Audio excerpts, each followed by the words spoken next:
Wizards and Warriors, welcome back once again. It's been a whole year for you. It might have just been a day since you were watching some Guilty Gear, Grand Blue, all your classic anime fighters here at Slashback 2024. I, Dr. No, have the pleasure, the privilege, the honor of bringing you commentary alongside Fursha. We running it back from last year. We are running it back, Slashback 2024, Volume 2. And of course, welcome to the Rock Show. We will be your host on the comms, of course, leading up to your top 8. And boy, do we have some fighters out here today. Oh, we do. We actually have a really, really fun bracket. So we had a couple dropouts. I know Aaron DeMac dropped out, which of course, everyone, you want to see your top-level performers, but it does kind of give an opportunity for a lot of, hometown heroes to get highlighted. We have tons of people from out of region. I know, Strawberry Eclair was from Tech. We got Texas people, PNW people from East Coast, too, came all the way here, right? Absolutely. No, it's been a super, super fun meeting everybody. It's been super fun, just walking around the venue, seeing all the different fighting games that everyone's playing. And, I mean, look, we got one that we care about right now. That's Guilty Gear Strive, because we got to get to this top 8. And let me ask you something first, Shaw. What's what you got? When you're thinking about this top 8 and you're thinking about some of these gamers that might be up there, what about these two right here? What do you think about these two right here? Well, I definitely commentated with one yesterday, my man Kaijo Boy, a top 8er at Guildhouse. Of course, we have a character you don't see quite still often anymore in Season 3 is Jacko on the other side with Dojo Crow. Now, I think we're wasting no time. A little bit of handshake. As soon as you see a gold burst, you always know it's a butt check. Right. But, going to this matchup here, Leo, still definitely a competitive character. Now, Season 3, you think that hasn't been too kind to Jacko, huh? Yeah, we was talking about this with somebody yesterday. Adventure is, I believe, full-time Anji now. Good reason. And there was another Jacko that also is switching off, and I think going full-time Asuka. A lot of Jackos have kind of moved away from the character. I felt like Jacko was kind of in this spot of a lot of people talked about her potential power, but her execution barrier is still very, very high. But KO Dojo Crow, come here, show us what you got, show us what you can put out here. Yeah, we are getting right off to the races already, and we already got the Berserker / nice block on the over. There's the Wild Assault. Wasted no time to get aggressive with it. Yeah, and I mean that was that's a huge thing for Leo, right? You can spin Wild Assault so well just to try to get your offense going, get into your back turn early. Ooh, slight whiff on the throw here. Oh, and the safe jumps.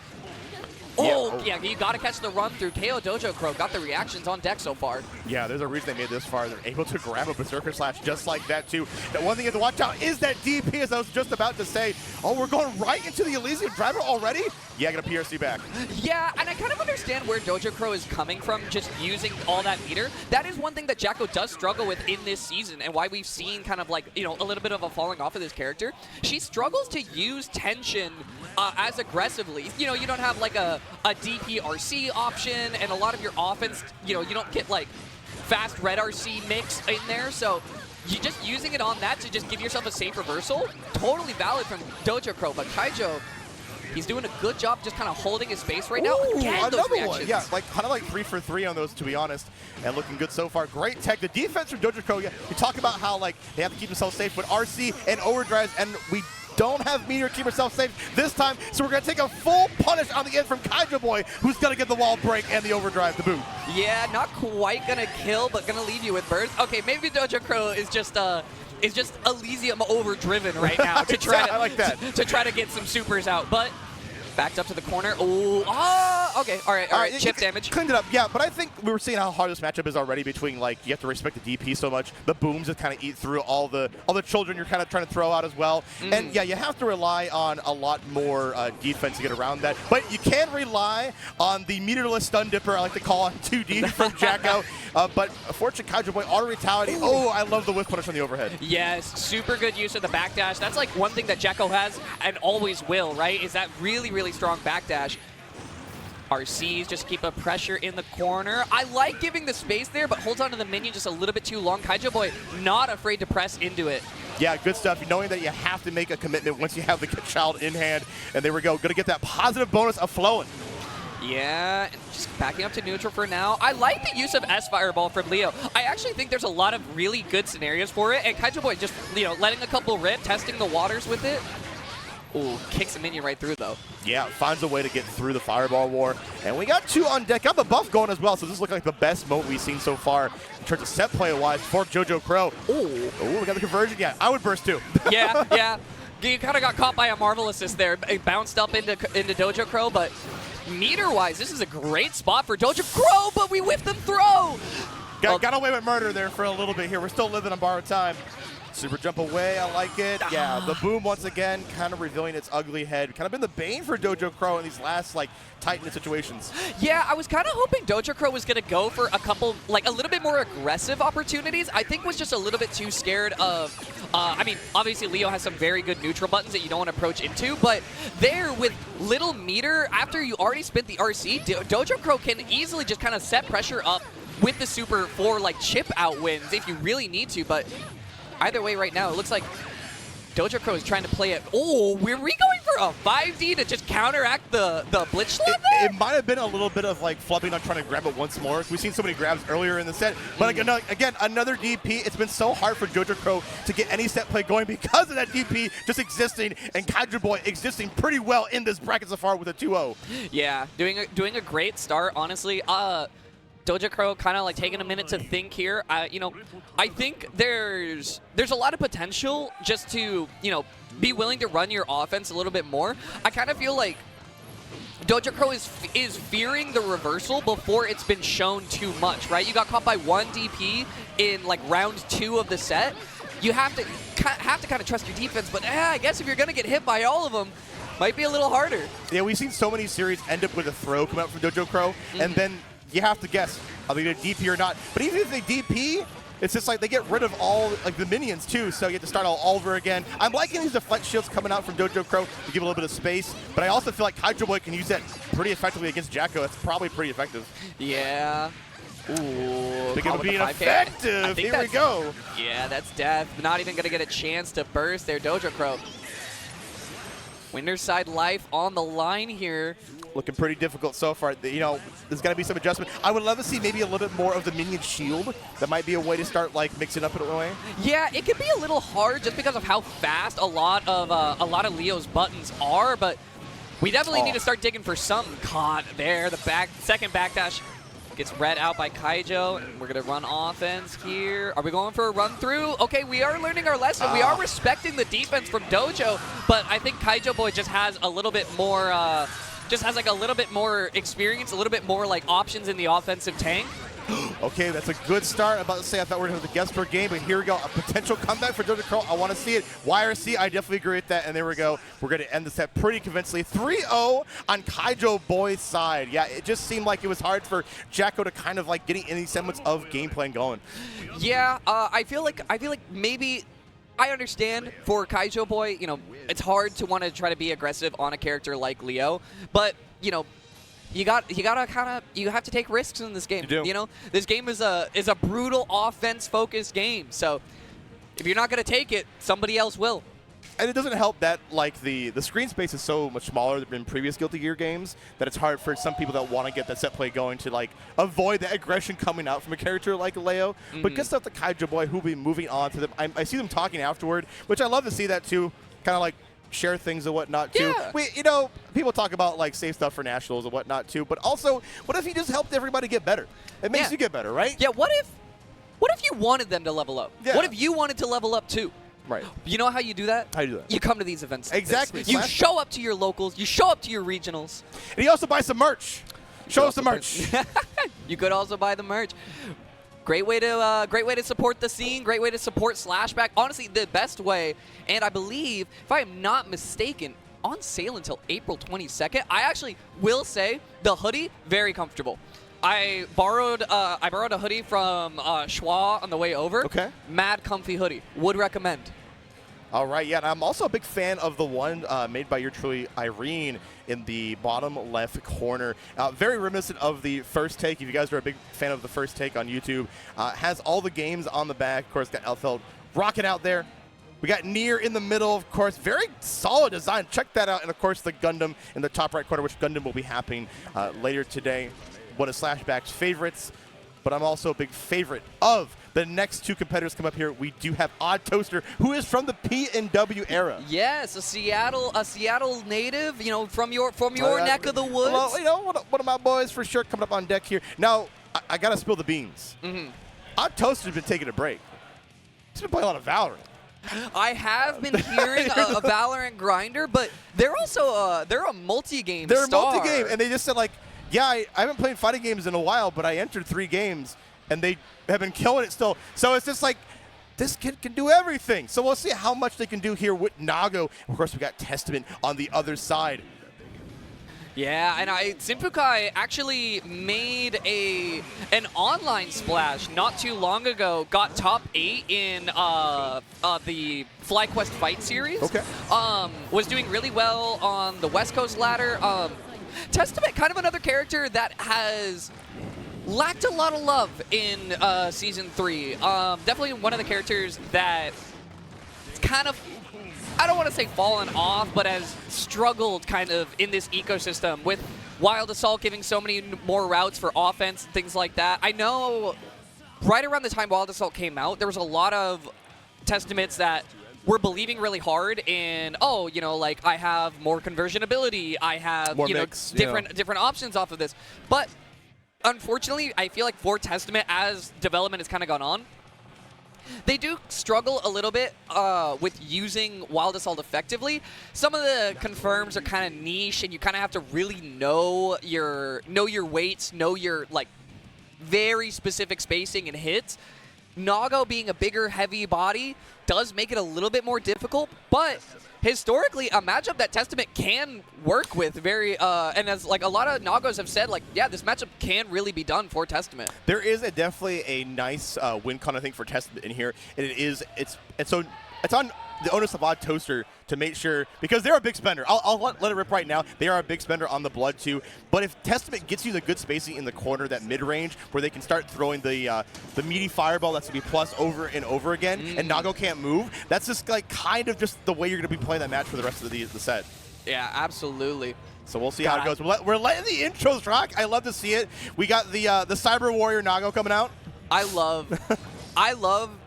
There's so many designs in this game I love, and these might be 2 of my all-time favorites. I agree. The Testament redesign, always good, and that just the intros rock, and let's just appreciate it for a moment. We get right into the action. What are we starting with? 5K from Testament, or are we going defensive? Ooh, I like it. Double defense off the start. That is, I respect you, and I will ask you to respect me too.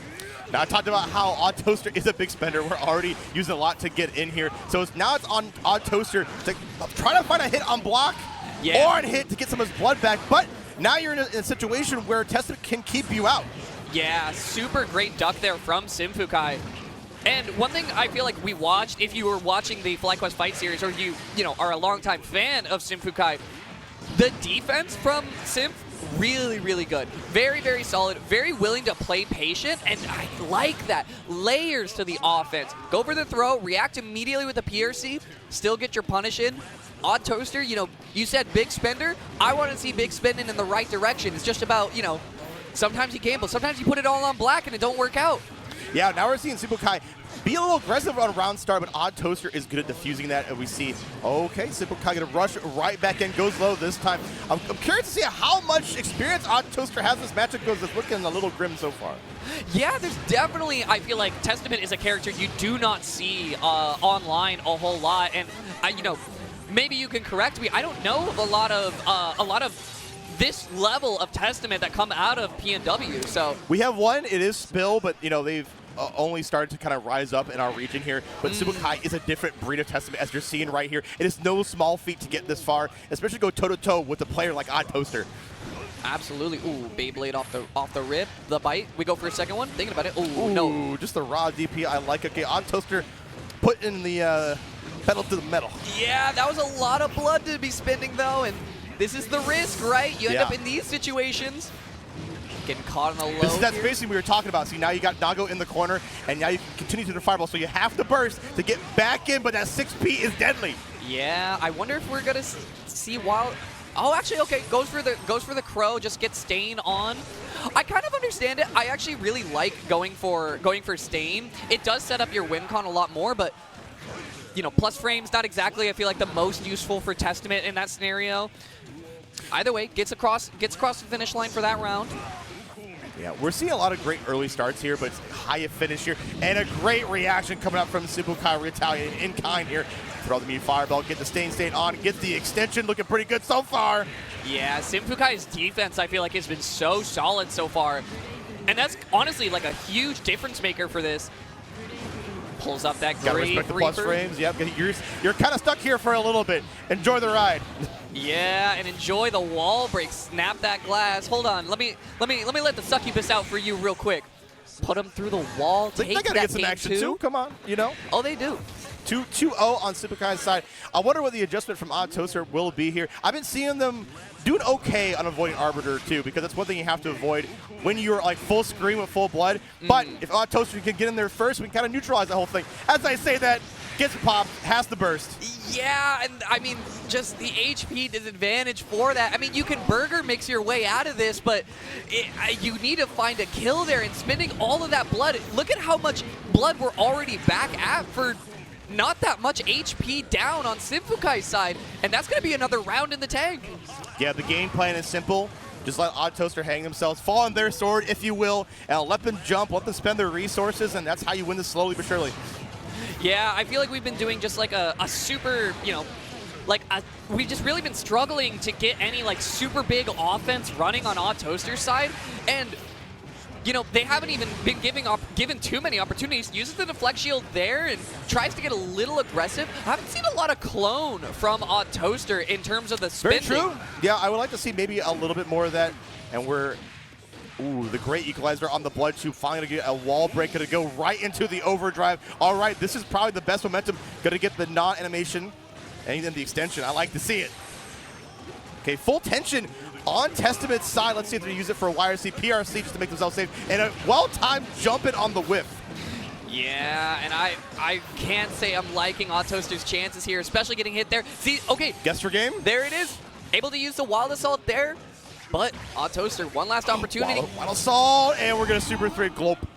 Yeah, I mean, for Simfukai, you pretty much get to do that for free. There isn't a whole lot you can really answer about that. It's sort of, you have 2 whole games to play with. You might as well throw out a reversal super at that point. There's not a whole lot you can, you know, you're like, oh, I get hit here, I lose the round. Sure. I still have another round to play with, and you already spent on the Wild Assault, so. The risk reward was definitely in their favor for sure. So yeah, like I said, I don't blame them for just kind of like, all right, if it works, it works. If it doesn't, all right, I got so many games to play with. And that's the luxury you get when you're so up against a player like that. And all right, but Odd Toaster, I believe that was going to go down into, I think that's it, right? That was losers, if I'm not mistaken. I believe that was... No, I believe that was winner's side, if I'm not mistaken. Okay, so Odd Toaster to go down into the loser side. Yeah. Another lease on life, potentially. We'll see how that kind of goes. But we do already got our next decided duo, and man, I think it's a banger. Oh, yeah, no, this is definitely going to be a good one. MJ Kurase versus Super Noon. Ooh. Super Noon recently coming off of... I like that. versus 4th at LCQ, if I'm not mistaken. I feel like when people talk about Noon, one thing people don't mention all the time is insanely consistent player. I feel like with Bridget, mind you. Yeah, with Bridget. Like ever since the Bridget has come out, I feel like Super Noon has been playing super, super well. But I think we have a different match actually going to be interceding it. I think I see sitting down there Tickle Me More and who is that on the... We got a little bit, but Tickle Me More going to be coming up here on deck here. One of our best players in PW, and we got For Reals Man on the other side. I love that tag. Yeah, Tickle Me More recently, Tickle Me More had a great tweet. Very recently discovered white girl music, which I can only hope. Jamming out. Let's not lie. I can only hope you have Kesha in your earbuds right now, and you are going to be cat jamming your way through this top 32 bracket, because that's exactly what I want to see out of a tournament performance. For Reals Man was one of the players that we talked about. Was in Aaron DeMac's pool, and once Aaron dropped, they were they weren't able to make it. For Reals Man kind of rose their way through the pool, able to make it into this top 24. Their loss is their gain, right? Like, yeah, and you know it feels poetic. Right. That's a player that took it over for you. Another Happy Chaos, and I believe I was talking to some of the NorCal people. I think, if I'm not mistaken, Aaron DeMack told for Reals Man, hey, here's the thing. I don't believe Happy Chaos can get a win offline anymore. You have to do it for me. It's like, you have to go forth, my son. Yes. Push them out there, too. And on FunkyP our side, they have been doing well in our region, but also last year they had gotten top 16 in Combo Breaker. Kind of a very well breakout tournament for them. So let's see if we can kind of run it back here at Slashback Volume 2. Now, this is on paper, a very difficult matchup for Eno, right? Like, your movement is always a liability, right, when you're fighting against Happy Chaos. Right. But, of course, Happy Chaos getting tweaked over the patches and whatnot has to conserve a lot more on resources. Of course, you have Mad Love to help you get in as well. So, matchup has kind of changed over time, and we're going to see probably a good demonstration of it. Yeah, this was definitely that matchup that was like, by far and away, like there was no probably dissent. the worst matchup in the game. Yeah, there was yeah. no dissent about if Happy Chaos won this matchup. Everyone was like, yeah, this matchup blows. Like, nobody was going to argue that. Now, I kind of feel like while Eno is, you know, insanely strong mixed character, you know, once you're in, you could absolutely just maul your opponent. It's gotten a little easier because the zoning isn't quite as strong, like you were saying. You know, the resource management comes in. If I'm not mistaken, though, for Reals, man, there's a lot of mixed characters in San Jose. A lot of mixed characters in NorCal. So I'm hoping that your defense is up to snuff if you want to be taking down Tickle Me Mauer. And if you're, you know, if you're a PNW fan, you know, if you're rooting for your region, you're thinking to yourself, man, for Reals, man, ain't no Aaron DeMack. He ain't got it like me. I believe in our Tickle Me Mauer. So, and I can hear the crowd behind me. They're pulling for their boy Tickle. Everyone has to try to yell louder than NorCal. You may not be able to do it. That's a hard feat, mind you. But you have to try. You have to try. You definitely have to try. And one thing, yeah, you talked about the defense or whatnot. I want to see, like, how good on For Real side are we willing to block Eno's mix outright. We'll see the round start going to. We're playing a little bit of Fuzies with the guitar going, and we're wasting no time. Tickle got the anti-air, making some great call-outs from the get-go. Yeah, I love how many times so far, and even just these past couple sets, we've seen round start, both players pressing a button and just managing to footsies their way around each other and no damage coming off of it. But speaking of damage, we're going to get started up a little bit here. Got good resources. Great tech on the throw. The backwards BRC step coming out from For Reals, man. Gets the knockdown on Tickle's side. Going to go high.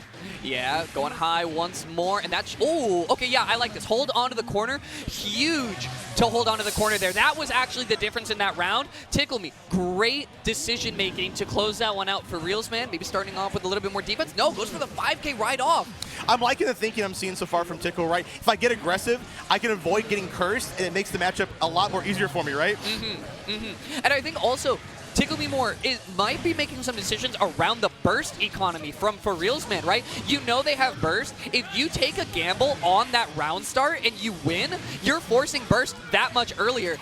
Even if For Reals, man is able to close out this round without too much more damage, look at the burst economy. Tickle Me More is more than happy to trade that one, but you got 50% tension. You can kind of look for a trade, but holds on to it, willing to just accept it. Woo.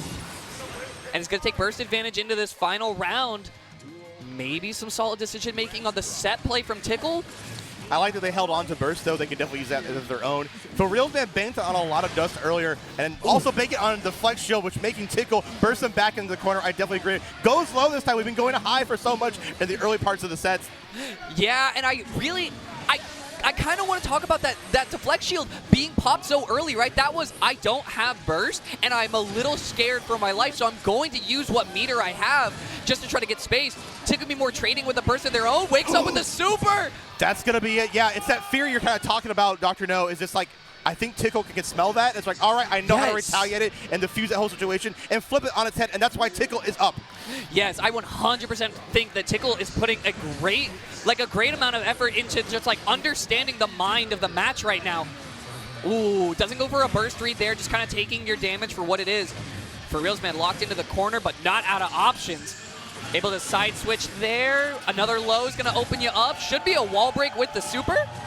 Yeah, definitely. Of course, getting the curse on for good measure here. Gonna get the hard knockdown. Let's see what the run-up is they used just earlier. I'm kind of making a good call. They're gonna do it again. No, they're gonna go for resource. I do agree. That's what you have to do. But here comes Tickle Me Mauer, recognizing that you had to go for it, and the BRC slingshot just to turn the whole thing around. I want this character. He's running up to you. He hit you from 6 miles out, and he's just popping shots on you as he pulls all the way up on you for that combo. For Reals, man, able to close out first round here. Yeah. Able to get curse on, caught you out of the air. Bad situation for Tickle. Yeah, early curse put on here. Looking pretty good for Reals, man. To put on the pressure, and there is that tap just we saw earlier, forcing Tickle to burst. Woo! Wow, we actually just hit the clone, landed, and still had time to press. Blocks the YRC. You're going to have to deal with the burst, but if you can get around that, this is looking like a really good opportunity for Tickle.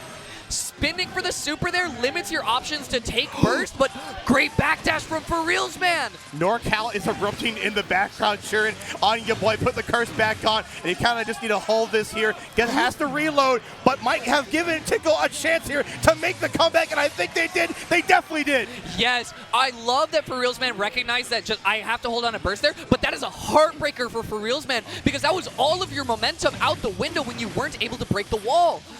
Now, able to get something started up here, but it's really going to come down to if we can get to that 50% tension mark.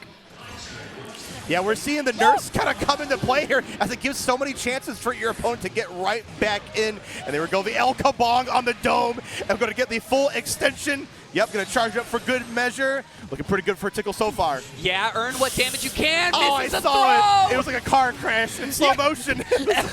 That's always the worst, is when you look at it and you know that, oh God, I can't do anything about it. I just have to watch myself get hit. Hits the clone there at the cost of a burst. HP bar is dwindling, but it might not matter. Carry it to the wall. Don't mess it up this time. We got 6 guns ablazing, all 6 barrels locked, loaded, and shot through the wall for Reals, man. Barely eking that one back, and maybe huge for the set. I think we just got a real match. I'm loving the back and forth I'm seeing so far from these two. You know, using the Kangs in great effect. I'm loving what Tickle does with the clone too, and I think that's some matchup knowledge. Is hit the clone and you immediately get your action back to retaliate even further. But an early burst coming out from Tickle so far, and does not give any cares about the clones, but gives a chance for Reals to turn the tide. Yeah, for Tickle Me More, I do like that you had the option select to hit clone and then go for burst immediately, but I feel like it might have been a little over-aggressive and not relying on reading For Reals, man, as hard as Tickle was in the start of the set. Now I feel like For Reals, man is starting to get a little momentum, and I don't want to see either player lose composure, because as of right now, the dialogue back and forth is looking beautiful. All right, if you can wire see, I can do it a little bit better here. Nice 6P immediately into curse and shoots you out of the air. One of the best scenarios here is for Reals, man. Keeping you full screen, you can't move at all. That's exactly where, like, For Real Man's wants. You get that low health and you have to just walk forward. You cannot hover dash. Yeah, and you just have to accept that sometimes in this matchup. Going for the mix here. Great backdash from For Reals, man. Got to cost burst immediately. Air on the guard crush. God, Woo! So many overheads. Such a sick fuzzy setup. Now what do we got here? More fuzzy? No, actually just holds on. For Reals, man able to get out. What a super! What a reaction, too, from Tickle. Here we go to go low this time. Fakes the low into the throw. I got hit. We both got hit. Come on. Yeah, no, there's no way you're taking that throw. And I love that, right? Going for that in mid-screen when you know you only need the one more hit. Super, super huge from Tickle. And now, just gotta close the gap once again. I feel like that's always the thing about this matchup. Oh, wait, hold on. Grab on the roll. And that's going to be a counter hit on the jump K here. Mad Love. I'm going to go right into the overdrive to break the glass here. Hard knockdown situation. I hope you're good at blocking. Yeah, look, we play anime fighters, all right? I play Grand Blue, maybe a little KOF on the side. Tickle Me More. Able to grab that run through. Oh, one more on the reversal throw. Tickle Me More says, no. Your defense, if your offense ain't airtight, I'm going to be grabbing up on you. Grabbing you by the stupid collars of your jacket. Throwing you down and taking a round. Tickle Me More. Up 1 round. It's a slugfest back and forth so far. Yeah, looking fantastic so far in Tickle's side. For Reals, of course, had a lot of great series here. And speaking of good series, I love that 6P. Yeah, a little bit of a risk there from For Reals, man, to throw out the 6P, but you hadn't shown it so far, so understandable. Ooh, that electric dive carrying in. Great weight on the backdash from Tickle. trying to bait out the burst on Tickle's side here, but you know what? We're going to go ahead and get that glass broken and maybe steal the burst potentially coming up here. Unless we're going to BRC forward. Great chance for Real to get some resources back. Missed the dust, but you picked it up anyways. Yeah, for reals, man, you cannot lose composure here. Okay, yeah, just rely on your resources. Oh, that projectile catching for reals, man. Wasn't ready for it. And now is staring down winner's side round. Oh, potentially set point. What do we have? It's a knockdown. The note down misses the note, but it doesn't matter. I think seeing the note miss gave a little self-confidence to Pharrell's. Like, I can move right. No, you can't move against Tickle Me Mauer. Yeah, but I mean, I like that Reals Man was looking for it, but I think Tickle Me More has the layers of offense developed. Oh, man. And you know what? We always get one already standing up with the GGs, putting out the fists. Like, you already know what it is. Yeah, no, super, super great set from Tickle Me More. I actually love the way that Tickle built the layers of that matchup, right? Because that throw that we saw to close out the round prior was what led into that command grab, right? Seeds, right? Because you thought to yourself, oh, cool. I got rewarded for that for the throw there, and I was, are you going to panic? Are you feeling the pressure a little bit? Which we've already established. Tickle was very, very clued into what you're thinking about, what your mental state is. Going for the command grab, super when you're at that this is set point. I'm a little nervous. I don't have any defensive resources. Beautiful, beautiful layer building from Tickle Me More. I actually think that was a great set. I really hope we see a bit more of For Reals Man as the sole Happy Chaos left in this bracket. Sure, there's plenty of people who want to believe in Happy Chaos. I'm sure there's plenty of people who want to see him go down too. But I always like to see the character diversity, and I think we saw a good showing at the start from For Reals Man, and I'd love to see more from them in the future. Yeah, absolutely. I think Happy Chaos is still a character to be respected. Don't even get it twisted with that. But yeah, I definitely agree with kind of the end there. You talk about how the throw kind of planting the seeds into the end game right there, because we saw how defensive For Reals gets in those tight situations too. Which probably led to that command grab and whatnot too. But I think we're going to be talking about a little bit of our sponsors real quick. The end of season sale is live, of course, on the 10-0 side. Tons of different games on display. Of course, you got the Tekken 3 shirts. You got the good ass Tekken shirts. You got Tasty Steve. Who doesn't love Tasty Steve? KOF, and of course, Guilty Gear and Street Fighter 2. Yes. Catch the sale while you can. Check out the start.gg. The merch.10o.gg. Yeah, super, super great stuff. I mean, the merch for pretty much every game. So whatever whatever game you play, you can absolutely find. And we got a little bit more on the sponsor side of things. We got Blazing Strike coming out. Online play with rollback. And I'll be honest with you, this game is tight. Kind of blends a little bit of modern fighters with a little bit of your, 90s, 1000s arcade style fighters. Beautiful pixel art. I am a huge pixel art gameplay fan. I love pixel art styles. This game does it so, so well. Absolutely check out Blazing Strike if you guys get the chance. Help support the games that help support us, but super, super beautiful game. Look, sometimes it's fun to just jump into a new fighting game, play around with your friends. This is a great game to just kind of jump in, I want to push buttons. It's a fun game to push buttons in. And a lot of the character designs are very, very cool. Yeah, be an early donor, get the limited edition, why not? And of course, check out the World Serpent Championship hosted through April now till May, hosted by Chickzama. Shouts to Chickzama. And of course, check it out on start.gg WSC 2024.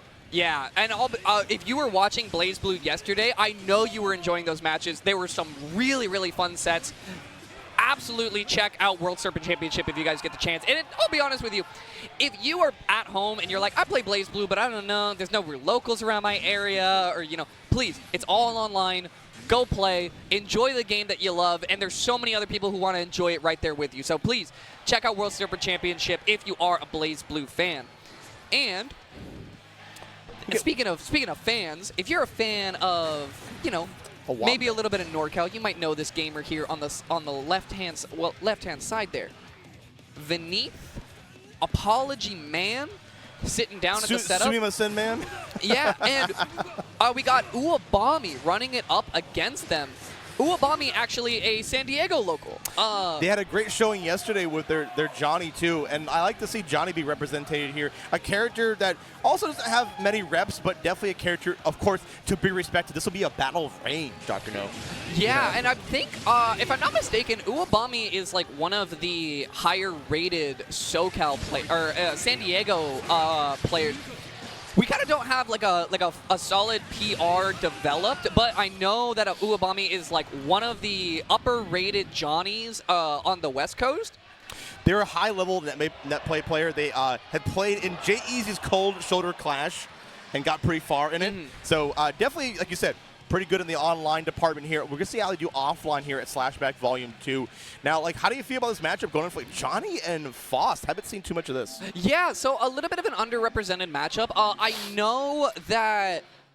know Apology Man has decent experience against Faust specifically. I'm really trying to rack my brain. I don't know of a lot of Faust in San Diego. San Diego, I know, has a decent amount of Milias, a decent amount of Potemkins. They don't have a lot of Faust, so I'm actually a little bit more worried in terms of experience for Uwabami. But well-accomplished player, you know, you don't get to the top of a lot of, like, you know, top of a lot of ladders. I think got 7th at Bark Not Block, and, you know, I'm sure has well enough experience.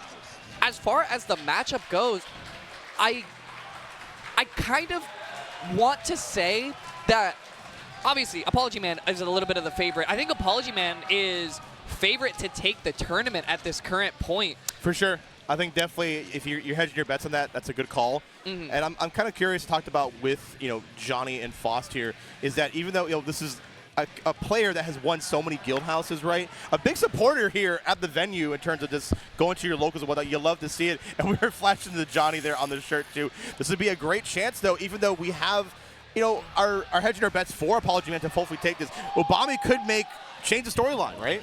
Yeah, the one thing I'm actually not super familiar with is I'm not sure how many buttons from Johnny that Faust gets to crawl under. And I believe, if I'm not mistaken, Faust is one of the characters that can 6P Mistfinder fairly reliably. That's how big it is, right? Yeah, so, you know, Apology Man, I imagine, has that mostly lapped out, you know, like is a very, you know, very knowledge-driven player. But getting the offense started up here. Ooh, caught by the low on the card there. Here comes Mini Faust, able to extend that conversion a little bit. Yeah, I'm not sure what it is, but I should check the tapes, but I've been seeing Mini Faust all this weekend. That's the most plucked item I've seen all day here. We're going to go, of course, get the grab here. Oh, my God. Yeah, we're both spinning bursts on both sides. And there we go. Going to get the extension. Going to go right into the super, and it is a Joker. Yeah, should be able to get the wall break as well. What do we got on the offense side of here? Yeah, that's such a brutal mix there.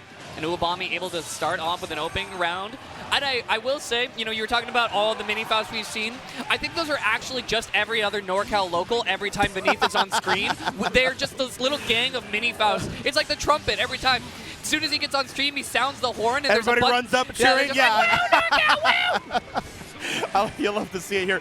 Okay, we're seeing a little more arrow action. This is how Apology Man likes to start his offense. He air dashes in jump P, and that's how he's going to rotate off of that. Oh, he gets the wall style. Okay, we're going to get out of the corner there, and, you know, your boys still got you back. NorCal still got you back. Oh, 100%. And I do like Uwabami's idea there. Wire seeing just to try to give yourself, if I can push him back away from the trumpet, might be able to get some pressure there. Ooh, sneaks in with a throw. I like it. What do we got on the mix here? Ooh, actually huge deflect shield. Pushes the Mistfinder far enough that you can't proc the card. Great option from Apology Man there. Okay, but we are shooting the J here to end it off. You know, despite, just a tad bit of the... You just lost all your points. I lost all my points. I don't deserve it. But let's see if Apology Man deserves this comeback or Uwabami able to close it out. Oh, yeah, using the wall assault. And that's one thing I want to touch on, too, is that Johnny loves wall assault. Really eating in Season 3 because you can convert at so many different ranges because of that. Yeah, 100%. I think we have seen some great play from Johnny. And one thing I do like, and that I'm kind of noticing as we're watching this matchup develop, both these characters have incentive to push their opponent away from certain items on screen. Between cards, trumpets, and the like, they kind of have to play a little bit more of this unique spacing game, almost like they're playing Smash with items on. Exactly, but here comes a win con of their own. Apology Man, you have to bank on the super. It's not going to work out. You still have to respect the Afro, which means Apology Man is going to get the pickup and winning the round to boot. Yeah, absolutely, Apology Man. Such a great adapter in so many sets, and I feel like, you know, Apology Man is a player who will always kind of like, yeah, I can take game one to get a lot of download going, but once I'm downloaded, I'm in there. Yeah, great time to bring out the scalpel too, knowing that like there is a lot of recovery on these misfighters, but Umabami wastes no time to get back in there. Yeah, I like Umabami trying to get a little bit of a pickup there. They just weren't quite able to get the timing right. Guard crush, good block on the overheads. Crouching underneath the Insanga too, that's a great thing to kind of keep in mind. Yeah, and Apology Man tried to 6P Mistfinder there, went for the read on Mistfinder, and Umabami actually waited for it. So, little bit of experience, little bit of actually like high-level heads-up play from Umabami, and now with this pickup. But did you forget about 6K? The God button coming out from Johnny. Shoot the J one more time. He's got to have some. All caps. Remember the name. Absolutely, and he's trying to imprint that name on your chest. He's trying to be like Zora. Branded. Here. Cut your little cut your scrubs open into J. But able to at least get a dub carved into you right now, as we're gonna take that round and try to get a little bit of pushback going. Apology Man starts off with that Fares. Okay, there it goes. Yeah, I like the little delay on using the deal too. We're seeing the pressure. Oh, the scalpel once more. Yeah, it's this long range that Apology Man is starting to win out on and gives a chance to put out 2 items. Again, yeah, we're going to go right back into the scalpel gameplay here. Make sure we keep Obami out. And speaking of keep it out, going to get the mix knockdown pressure. Another one in the background. And another meteor. I've seen like 3 meteors this set. Come on. Yeah, oh, good jump out, but Minifaust waited for the right time to come into that. That was so unfortunate for Uabami, but Apology Man comboed you over Minifaust, said, no, it's not your time, my son. You wait for your opportunity, and he came in right when he needed it. When Uabami got the jump K, able to pull that back out, but either way, it's 1 game apiece, and Uabami's kicking off the offense, getting started in with that Wild Assault, forcing Apology Man's burst immediately. Yeah, we talked about it earlier. Uabami pushed into the corner. It's been a while, so again, goes for TK, misfire, starting to get some damage going on there, puts the deal down. I like this. Keep him in the corner. Don't go for the wall break. Yeah, goes for the low a little early. It kind of baits out from the guard crush. Apology Man caught up on that one. Good mash there from Uabami. They're fighting for the trumpet. I saw it be pointed out earlier, but it still will be Apology Man who still grabs it, which means you have to respect it. I like the command grab setup. Goes for a PRC. Oh, comes out on top for Uabami, though. Yeah, coming down with that jump K once again, sticking your little toesies out. And you know what? Look, those loafers are not just for show. There's genuine leather that he's tapping on your little dome piece with. Command grab, though. You would say you got... Oh, my God! Wow, wait. No respect coming out from Uabami. Just like, you know what? I got the Afro stand on. I'm looking pretty good. I think I want to keep it. Yeah, Uabami is 2 for 2 on corner defense and just finds your way out of 2 big situations. Super gonna get bursted off there, but with positive tension, Uabami is more than happy to pay that price. Yeah, as you're seeing, they're already getting right back in there. Use the Wild Assault and another TK misfighter. It's so good because you see how Venise is willing to crawl underneath so many options from Johnny, and there we go, slice! Yeah, Uabami doing such a good job here. And while there might not be a lot of San Diego to support you here, I know San Diego is out in the chat hoping and praying that they can have their boy succeed here. This would be a huge upset for this tournament. Hey, if there is any Uabami fans, I see you. You are recognized. Ooh, able to find on the overhead there. Burst comes off. Apology Man not opting in for the burst read, but going to get a decent amount of damage off this one. And he gets the donut to break the glass too. Yeah, I like this. Go for some early positive tension too. I think it'll behoove Beneath to kind of defend against this onslaught that Uabami's showing here. And the defense is still pretty impeccable. Yeah, good timing on the fuzzies there. PRC, yep, we haven't seen that all set here. Great time to kind of pull it out and clutch the round. Yeah, great time to pull it out. I will say, I feel like ever since AWT, where Apology Man watched how often Leo was able to use Super PRC just to really force your opponent to adapt to so many layers on Oki, Apology Man was like, hold on a minute. Leo might have been onto something. Walked out of AWT with a little bit of learning on Apology Man's side and pulling it out here, but Uabami Not deterred. You're going to learn today. You're going to learn what my name is, and we're going to another overdrive, of course. Going to get a hard knockdown. Another TK? Another TK misfighter coming in? No, we're going to jump in, do a raw, and get the card super. Another Joker for your trebles. Uwabami, now is your time. You cannot panic. You are 1 round away from a huge upset on NorCal home turf. Finds a great hit there, finds an overhead, but the burst is going to give you one last opportunity before Uwabami gets into a dangerous spot. And with 50% burst, 50% tension, it's starting to look scary. Yeah, we're starting to see Apology Man trying to fussy block these attempts. He's looking for the TK misfighter. Oh, but still gets caught by the activeness of the card breaking with another card. You are stuck in the corner, Apology Man. What are you going to do? The risk is building.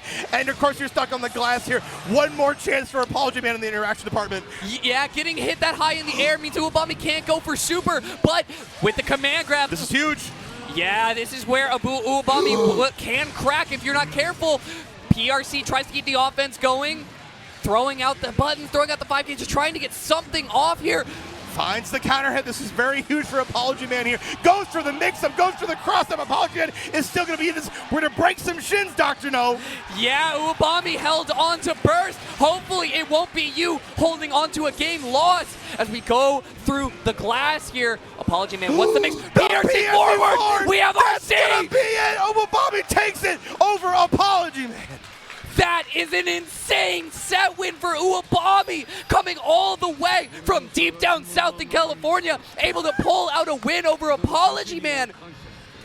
The resilience, the mental fortitude to just be able to, you know what? I know I'm in a bad spot. I know I held burst, but you have to think about this as much as I do. And Uwabami, that is like round of applause for San Diego's own. Absolutely. That is a great upset there on Uwabami's side, and a great showing of just like the gameplay you're going to get for Johnny. If you don't know about this character in Season 3, now you know. Yeah, oh my gosh, what a performance from Uwabami. And of course, I know NorCal is a little heartbroken to see their champion. Yeah. They're one of the banner boys to carry this entire tournament. Now going into losers this early, and Uwabami going on.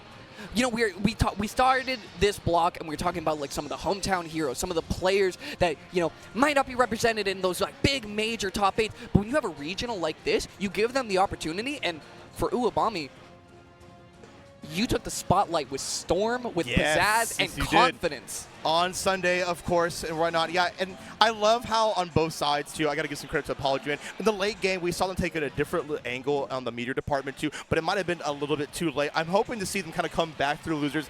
I don't want to be in losers with that guy, right? Uwabami, on the other end, one of the weaknesses of Johnny has always been, he can't dash block and whatnot, so you have to do a lot of card specials. But I've been seeing how seasoned Uwabami was with this character already, and this character's still kind of fresh in people's minds here. So I'm looking very forward to it. We might have a potential wild card coming to our top 8 if they keep playing like this right. But speaking of performance, we got another performance, high performance in fact, coming up with Jonathan Tene. JT. Yes. Jonathan Tenyor. Yeah, Jonathan Tene coming up here alongside Lolo, right. Another SoCal star. Lolo, longtime Gold Lewis player, pretty much since Gold Lewis's release, has been sticking it out with the GL. He is one of the top 5 SoCal players, I would say.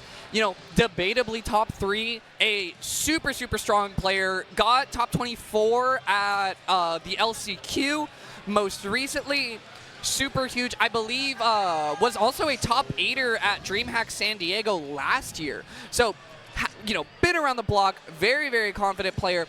Meanwhile, Jonathan Tene, everyone knows Jonathan Tene. JT, for the one time, has been out and about on the scene, but I feel like Jonathan has kind of had this a little bit of a rough patch ever since Zato kind of got kicked down a little bit and hasn't been able to perform, or at least hasn't been able to come out on the big stage as much. Tene has been putting so much time into Seoul. We saw a lot of Twitter development, has been really labbing out a lot of offensive options to deal with certain things, and this is a great chance to show, you know, like a little bit of the grind set coming out. Yeah, top 8 coming out from Genesis as well. So definitely put it in the clock with Soul. I think everybody kind of has a pocket Soul, and for good reason. This character is something to definitely be respected of in any season throughout the very beginning of the game too. And I'm kind of curious to see how Lolo is able to tackle Zon. I talked about it yesterday, but this matchup is definitely played in phases, right? You kind of play the Soul before they get meter, but when they get meter, what? Hold on a minute. Hold on a minute. I don't want to. Wait a second. Wait a second. Hashtag bump Zato for season 4, but you're going to see an appearance right now here. And you know what? I don't mind this thinking. I don't mind this thinking. We need a way to lock down Guidlhouse, right? 100%. And the other thing is that SoCal does not have a lot of Zatos at Lolo's level. I know Lolo has practiced with a couple good Zatos before, like Domi and a few other people, but definitely does not have nearly as much experience as we do with Soul. So Tene freeing Eddie a little bit here for the fans. At top 32 winners. Yeah, Lolo looking good so far. Has a Lolo in the corner. He'll be throwing out the drone. Uses the opposed to absorb everything, but still gets clipped on the drone at the very end. I like the clip. You know, denying Lolo of any semblance of going for any cross up too. That was a little bit of a Season 2 drone moment. It just went through everything there to try to get that last little hit. But Jonathan Tennyson already off to a good start on the offense. Can we? Okay, I like that. FunkyP, this is just to try to get your Eddie meter back, right? You have to wait so long to just earn the Eddie meter back. Oh, but we're going to create an opening here with the Hammer of Dawn coming your way here. Didn't do much on that end, but we still got right reset back to neutral. And yeah, I like you talked about earlier, is Eddie meter is a little bit more, like, it's more for use, right? So it creates a lot more openings for Lolo to potentially get in, but you won't have any more chances as that round will be taken by Jonathan 10-8. Yeah, it really does. It really is like such a linchpin in this matchup. And as well, just because, you know, Guidlhouse doesn't have the best defense in the world. You know, it's kind of hard for him to press against Zato specifically. You know, you don't have a lot of like easy kill options on Eddie. Your 2P is very good, but more as a defense for bodies, not really as much for things like Invite Hell and other options like that. But drills, piercing coming in. Okay, command grab. Can get some of that Eddie meter back, of course. Using that, and we're going to get some more pressure going as well. I like the escape option from Lolo. Let's see if we can get any magic started. Puts the drone right in the middle of it, too. Forcing Teddy to back all the way off. The deflect shield. You are stuck in the sandwich. I saw Eddie just kind of go off screen. Yeah, I think that was a slight flub there, actually, from Jonathan. He went for... he was going for like a little bit of pressure, and I think he accidentally left Eddie out a little bit too long and lost it. The 5P ended up cleaning it up anyway, but that's like, that kind of thing can hurt so much more in this matchup. Oh my gosh. Speaking of getting hurt, right? Like, we're already taking the damage in the corner, but we are swinging in there. Jonathan Tene going to use that burst immediately, make sure that we get no reset on the neutral. Pulls out the blink in front of your face. Yeah, Lolo's been pulling out the gun a lot recently, and I can kind of understand it. It is a way to deal with it, but I feel like Tene has just not proven that he needs to be scared of it. Haven't seen too many of those as like a long time as well. Yeah, I mean, it's sort of it's not really fallen out of fashion, but a lot of the very aggressive wall sub characters are not in season right now. Oh my gosh! You know what is in season and has been every season? That those guard crush pressures from Guidlhouse. That's just constant. That's just what he do. Oh my gosh. Yeah, baited out the YRC as well. Yeah, if Lolo is able to find any good series too, we talked about it so many times, but Zato's guts aren't exactly the fullest here. But one thing I'm seeing Tene very good in this matchup is answering drone every time Lolo thinks about doing it, whether doing it for, like, from 2S or just like deny it with oppose. Like, it's been so hard for Lolo to get any series started. Yeah, doing a great job. Speaking of which, here we go, the knockdown. Yeah, finds the one hit you might need. PRC to get a little extra pressure in. Oh, that's going to catch you on the backdash, but we had so many defensive resources to get out of that one. Okay. Gosh, Lolo is playing so patient around the offense, but is just finding such a hard time to get rewarded. Okay, yep, right back in the corner where he expected to be. Of course, the tap dust is going to get the extension with the frog here, and we're going to go right with the sword. Excalibur bringing it out right here, right now. Yeah, and there's going to be so much pressure for Lolo to deal with. You're basically gambling on a burst. Gambling you are. Tene has read every defensive option so well from Lolo. Lolo even smiling. He's like, man, I really gotta dig a little bit. Yeah, you definitely do. I gotta get on the levels right now. Throws out Wild Assault. That is the great equalizer. Say, you know what? I may be out of options. I'm not out of burst meter. I can white Wild Assault with the best of them. No, you definitely can. And I think like the big thing on each side here, just run out grab. Once again, denying the drone is that. Oh my God, Jonathan Tene, yeah, taking it to task already on Lolo's side. I'm liking the just blocks I'm seeing so far from Lolo. Use the 5 shield, but the thing about Zato, he's already right back in. Yeah, we're already putting pressure back out. Spinning in. The dust, that should just do it for this round. One more, tap him in. Hit him with a lobster. Why don't you? Speaking of tapping, I think Jonathan Tene is just kind of clocking in here for this top 32 winners, unless Lolo can bring out all the stops right here, right now. We had a white Wild Assault earlier. I would love to see another one of those potentially in a better opening here, but I feel like we're getting a little bit of deja vu. Yeah, and I mean, it's just kind of the same situations. Command grab, this one will actually get you the full Eddie meter back, and now you're just getting put into the corner. Was looking for a burst there, didn't quite get it. Lolo finally lets loose on it there, throws out the drone, but look at this. Look at the way Tene just gets all of this space, spends so much resource to get the space, builds it back during the pressure, and then, hold on, I don't need to spend anything. I'm just going to draw out the drone long enough that I have meter to put pressure back on, get you right back into the corner, right back to your regularly scheduled program, and honestly, what feels like right back to Tene moving along in this winner's side.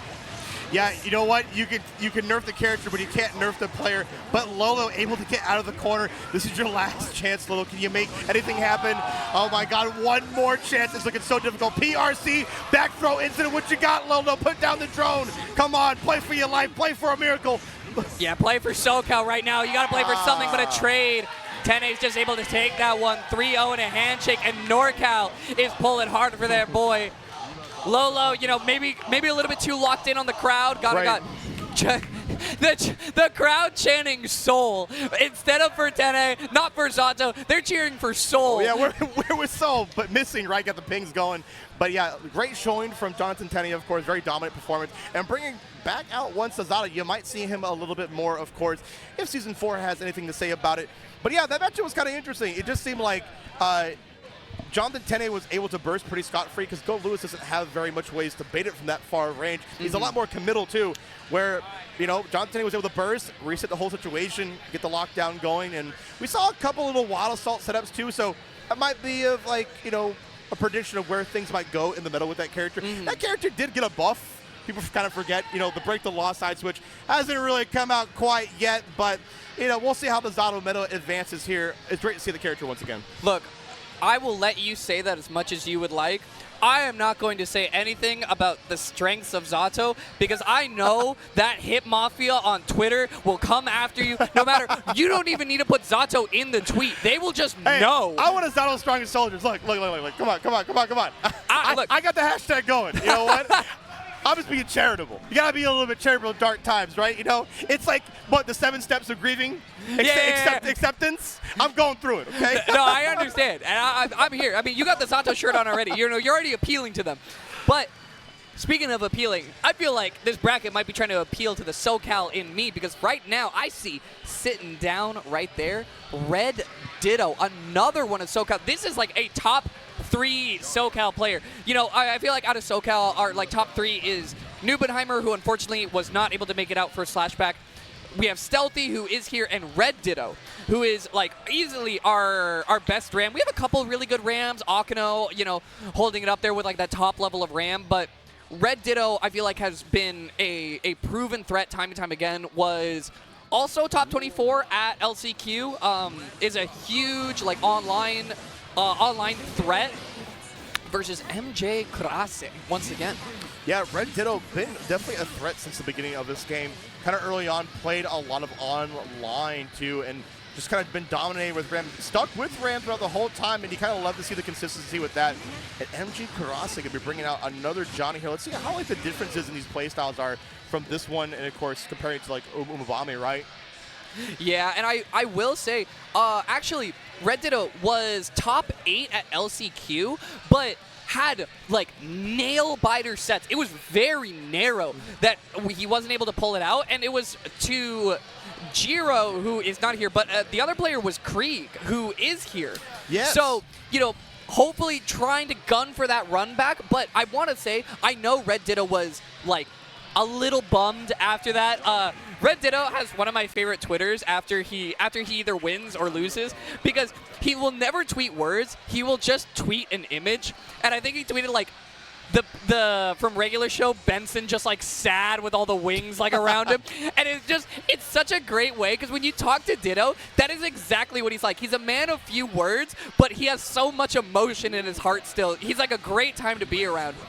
Yeah, and speaking of this matchup, we talked about how like Donnie's movement is all based on how you can car cancel his specials too, so he has to circumvent that. But if Red Ditto is able to get MJ Kurakase in the corner, it's going to be a hard time with a lockdown-like situation. Yeah, and, you know, this is another matchup that movement is so important on. And Red Ditto already, you know, taking a little bit of lunch money from MJ right now. Able to push him back. Oh, I thought we were blocking! Okay. We are unfortunately not holding down back. No, but we were getting on a first-name basis here from MJ's side. I like the tech on the throw. Go for the full Rekka. Ooh, I like the reset there on the pressure. Okay, the burst out a little bit early here. Put up the card here, but I ain't playing card games. We're playing Guilty Gear Strive, and you're hit with the Zondo. Brah. Yeah, absolutely, just blasting him away. And I love the way that Red Ditto played out that sequence, right? Knew we had the meter, was going for those Rekka cancels, and just, like, waited for the time. Red Ditto's actually very good at using Rekka and just playing purely reaction on his own offense. It's very, very strong, and I'm loving to see more of it, but Karase doing a good job of just getting some offense started up here. Not going to get a chance to press, and that's what I mean about Red Ditto's offense.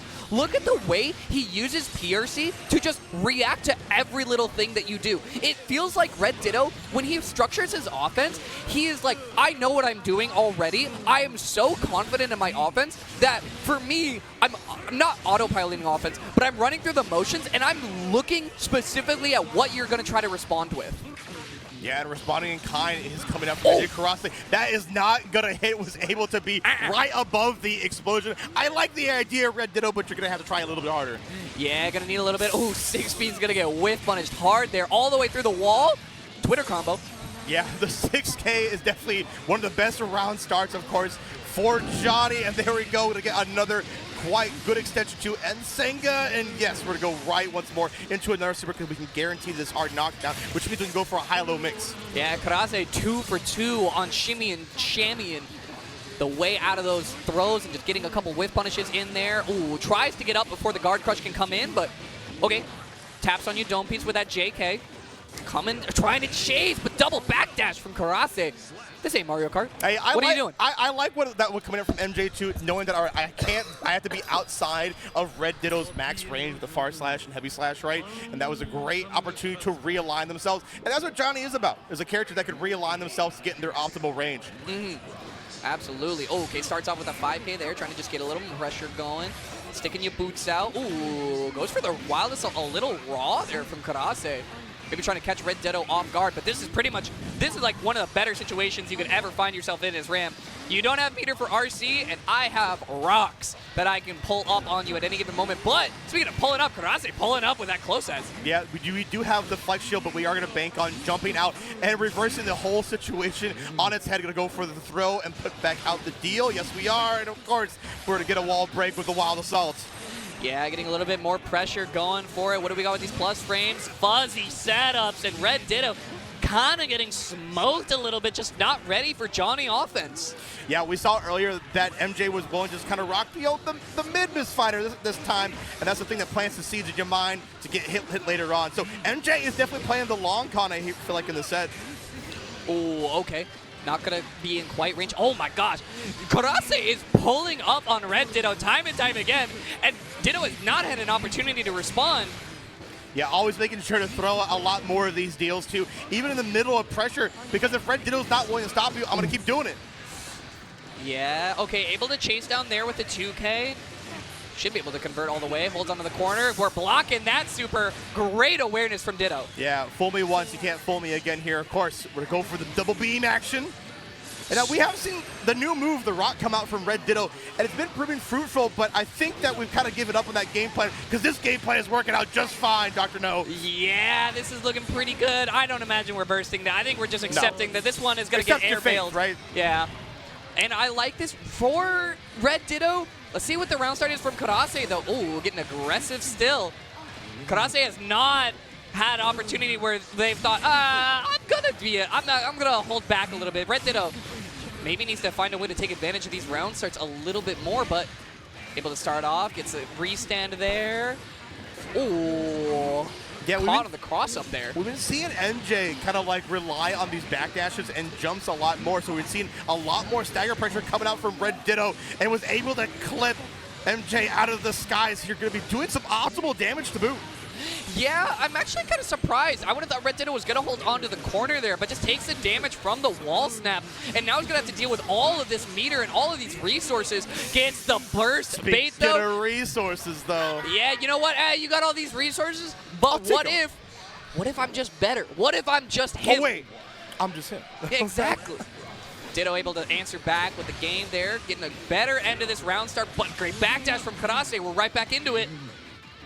The throw, should be able to get a guard crush on, resets the card. Oh, the fuzzies again, catching you pressing. Yeah, well, now we're starting to see Red Ditto respect the card on the Oki situation, which allows MJ to stick in some more grabs too and recycle the whole thing, but Red Ditto is still not to be deterred, going to be pushing forward, trying to catch all these defensive maneuvers from MJ. Going to go straight into the overdrive so we can deny any summons of burst. Yeah, and I like this. Get the plus frames going. It gives you that positive. The positive tension is really what you care about here. Oh my gosh. Karase. The first signs of Red Ditto going for the rock special one more time. MJ is like, all right, no. I'm going to blow this up immediately. Oh, yeah, and finds you off the overhead there. Just chasing you in. Diving on in. Oh my gosh, again. Okay, I like that from Red Ditto. Kind of shimmied, was kind of hoping that Karase was going to go for something a little bit more committal, but still, you know, good options. I like that Red Ditto is also trying to shimmy out Karase a little bit.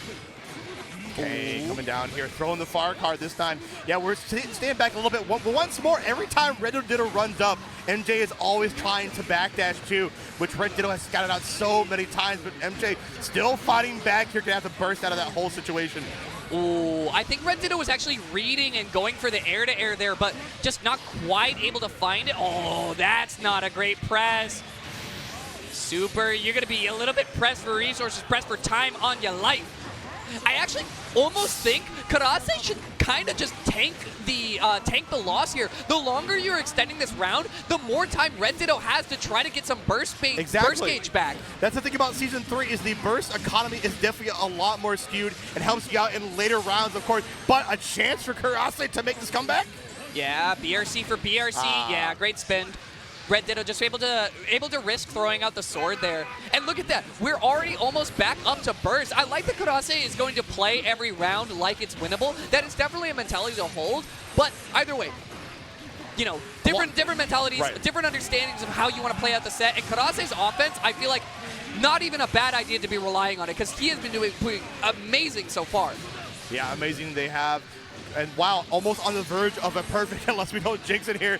Red Ditto, what you got here on the defense side, and Senga there goes, finds the counter hit, gonna able to get the extension. Positive bonus, of course, still a full to empty side, but not even gonna give you a chance to go for the grab. The fight shield does come out, but I love the BRC for it to get right back in there. Great awareness, that's not easy to do in the heat of the moment. Yes, and that's what I was talking about from Red Ditto. The layers of offense that he's able to react to is so strong. Karase, last chance opportunity. I'm feeling a reversal super, but was maybe trying for it there, but got caught on the way.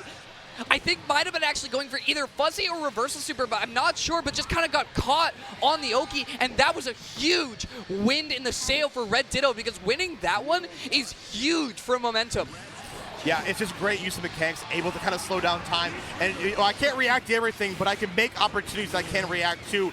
And Karase still bringing out that aggression here, but the great diffuser is on Red Ditto's side here. We'll try to go for the 6P, calling out the jump with the air grab. Tap dust, we haven't seen that all set, but we're gonna see it right here, right now. Yeah, pumping it out just for a little bit of hit, little bit of mix. That's all Red Ditto really needs right now. Finds a hit that should put Karase on set point. All right.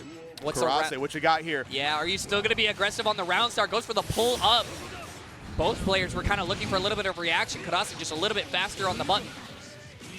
Able to get a super here, pull through. Okay, now we've seen a lot of fuzzy mix-ups coming in here. I would keep it straight, maybe just go for a throw this time.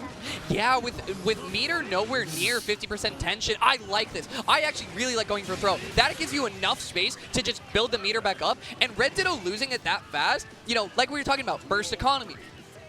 Not as much on Karase's side, but still enough that Red Ditto will have to think about it if you want to try to close the set out right here. Okay, we're maneuvering around here, trying to jump over. Red Ditto, we push him to the corner. I like it, the IB, make sure we stay close.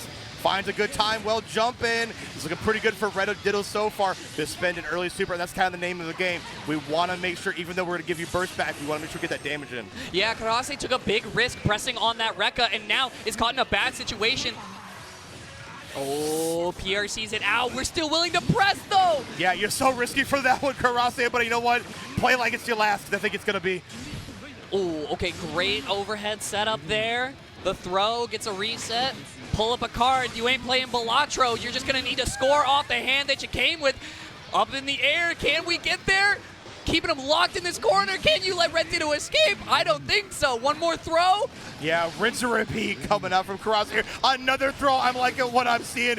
Okay, this time, yep, I like it just to stop the stagger pressure on there. Has to burst out, giving another chance for Red Ditto to reset the whole situation, pull out the rock, but the 6K is gonna come out, and we're gonna go for the super. We are still in this. This is a game 5 waiting to happen, and now Karase pulls up off of the rock. For Red Ditto, you need to compose here because, like we said, it's a bit of a slugfest.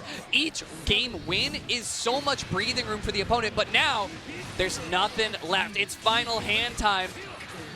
Throws out some more cards, getting some more guard crushes. Red Ditto kind of weathering the storm right now. Oh, tries to get out. Wasn't quite over Karase there. Yeah, able to find the mark on these 6Ps. It's going to bode well for them. Tries to go for it one more time, but Red Ditto is adapting, of course, on the fly, looking pretty good. Jump in. You're not getting out of the corner scot-free. I'm going to let it rock. Yeah, Red Ditto has been responding to 6P so well from Karase. I don't think we've actually even gotten that much value off of 6P just by either waiting it out, landing and grabbing, or just spacing your jumps appropriately and finding another round win here. Karase pulls up once again with that 6K. I'm seeing Red Ditto be a lot more patient on the round start just because how aggressive Karase has been, because they're able to counterattack so appropriately, but Karase still pushed them to there, tries to go for another 6P. Show their hand a little bit earlier, I feel. Yeah, Karase still pressing on those Rekkas and just getting caught up for it time and time again. I'm really hoping that is not going to be what decides the set for you, but Red Ditto pushing you to the wall. You're going to have to spin some meter. Where you're reaching. I think that's going to be the last reach you potentially have to go through. Oh, the tap dust in the PRC. Yeah, I think this is going to be it, and yes, it will be. Red Ditto will be moving on 3-2, but I got to give it up to MJ Karase. What a hard-fought battle on there, and they played to the bitter end. Oh, yeah. No, I really love so many moments from Karase. Those round starts was just built on I have control, and Karase was never afraid to take that control, which led to those game wins. I love that Karase is so willing to say, I can take control of the moments that I need to, and I can make it count to get my games in. I really do think it came down to a little bit of the defense from Karase being a little bit more centered on a body, a little bit more centered on trying to press, right? Got caught 2 scenarios or 3 scenarios, I believe, in a row off of just pressing into the Rekka and getting hit for it and taking so much damage. So I really like that. I thought Karase was building that well, but I think Red Ditto's offense is a little bit too tight for that to be how you kind of pull out a win against a player like Ditto. Super great set. I would love to see more of both of them in the tournament, but Red Ditto moving on along in the winner's side of bracket, you know, still holding it down for SoCal in this winner's side. And like, it seems like all your points was kind of like, you know, if you look at a graph, all your points was definitely put into aggression, where like I think Red Ditto did smell that the defense was a little bit lacking. So I think later in the set, like you talked about, where they were able to kind of like, all right, I'm going to give you a little bit of pressure because I know you're going to press in these certain situations too. So it's that on adaptation that it's like so hard to craft, but that's what you get for being here in top 32 and potentially move it on to top 8 if you keep playing like that, right? Yeah, it is. And just to touch lightly on it once more, think about the players that Red Ditto has to play against in SoCal, right?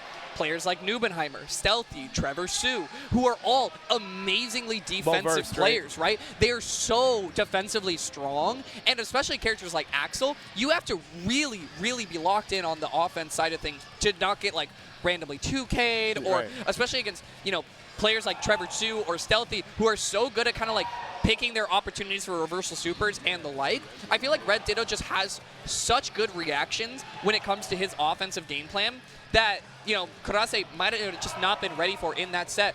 But, you know, moving it forward a little bit, talking about our next set, we got For Reals Man and MacMens coming back to the setup. For Reals Men coming back to the stage here. And let's see if we get some more experience with them. Of course, we talked about it earlier. The last bastion for Happy Chaos, potentially in this bracket here. Let's see how it kind of pans out. And on MacMen's side, we will be bringing out Anji. I think Anji has some of the best showing in this season. I think it's all thanks to that fish. You know, the little fish that's been like doing some mad work in terms of just like being able to diffuse so much pressure. You know, you could spin on light buttons and still get a hard knockdown. That's something to be valued. Absolutely. We have like, I want to talk about MacMen's a little bit, because one of the players that we were talking about, you know, oh, these players that came from like really far away, a Virginia local from MacMen's, and actually very recently a top 8, I believe, at the last TNS on April 1st. So super, super strong online player. Great to see them in the offline arena.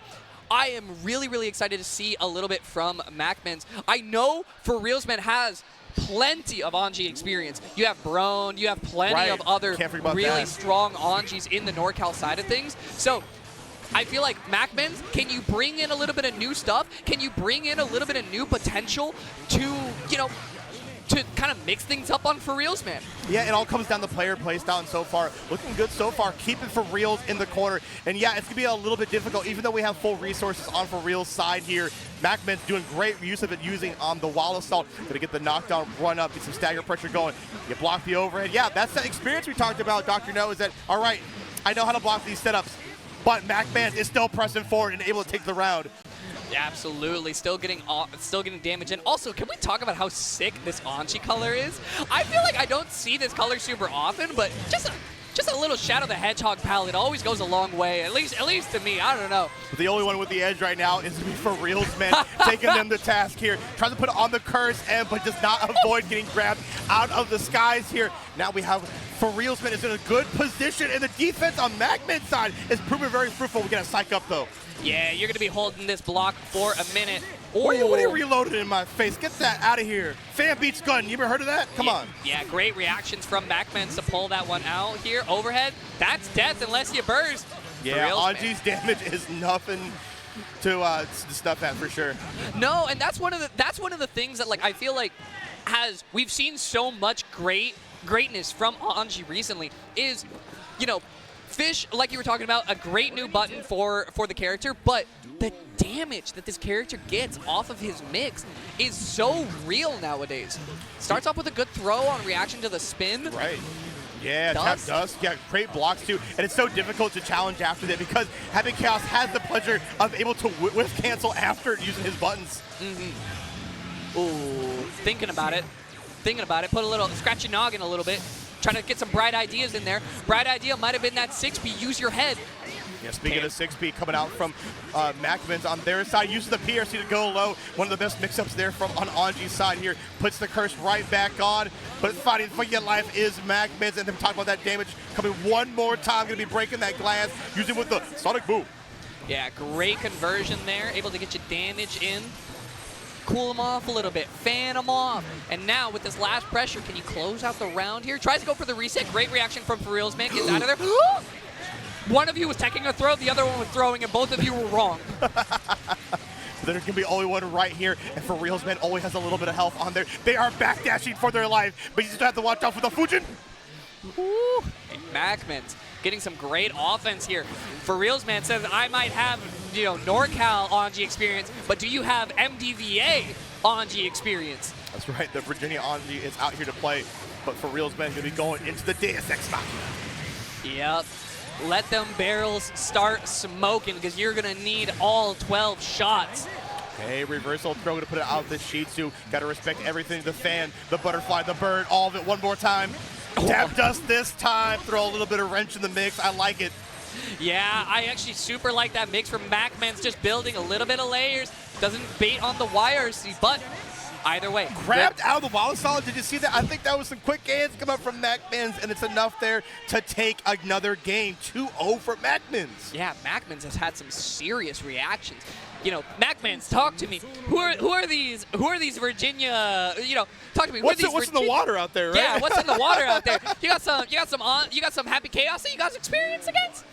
Let them know, MacMans. I mean, you came all the way out here for a reason, right? And making a statement right here on top 32. Yeah, that's 6P getting a great start off there for MacMans. For reals, man. Backing off a little bit. Ooh, okay. Slow it down a little bit for reals, man. That fall a little hot for you. You're gonna might have to let it cool off, but MacMans is saying, nah, you gotta eat and get out of here. We close this bracket in a little bit longer, and top 8.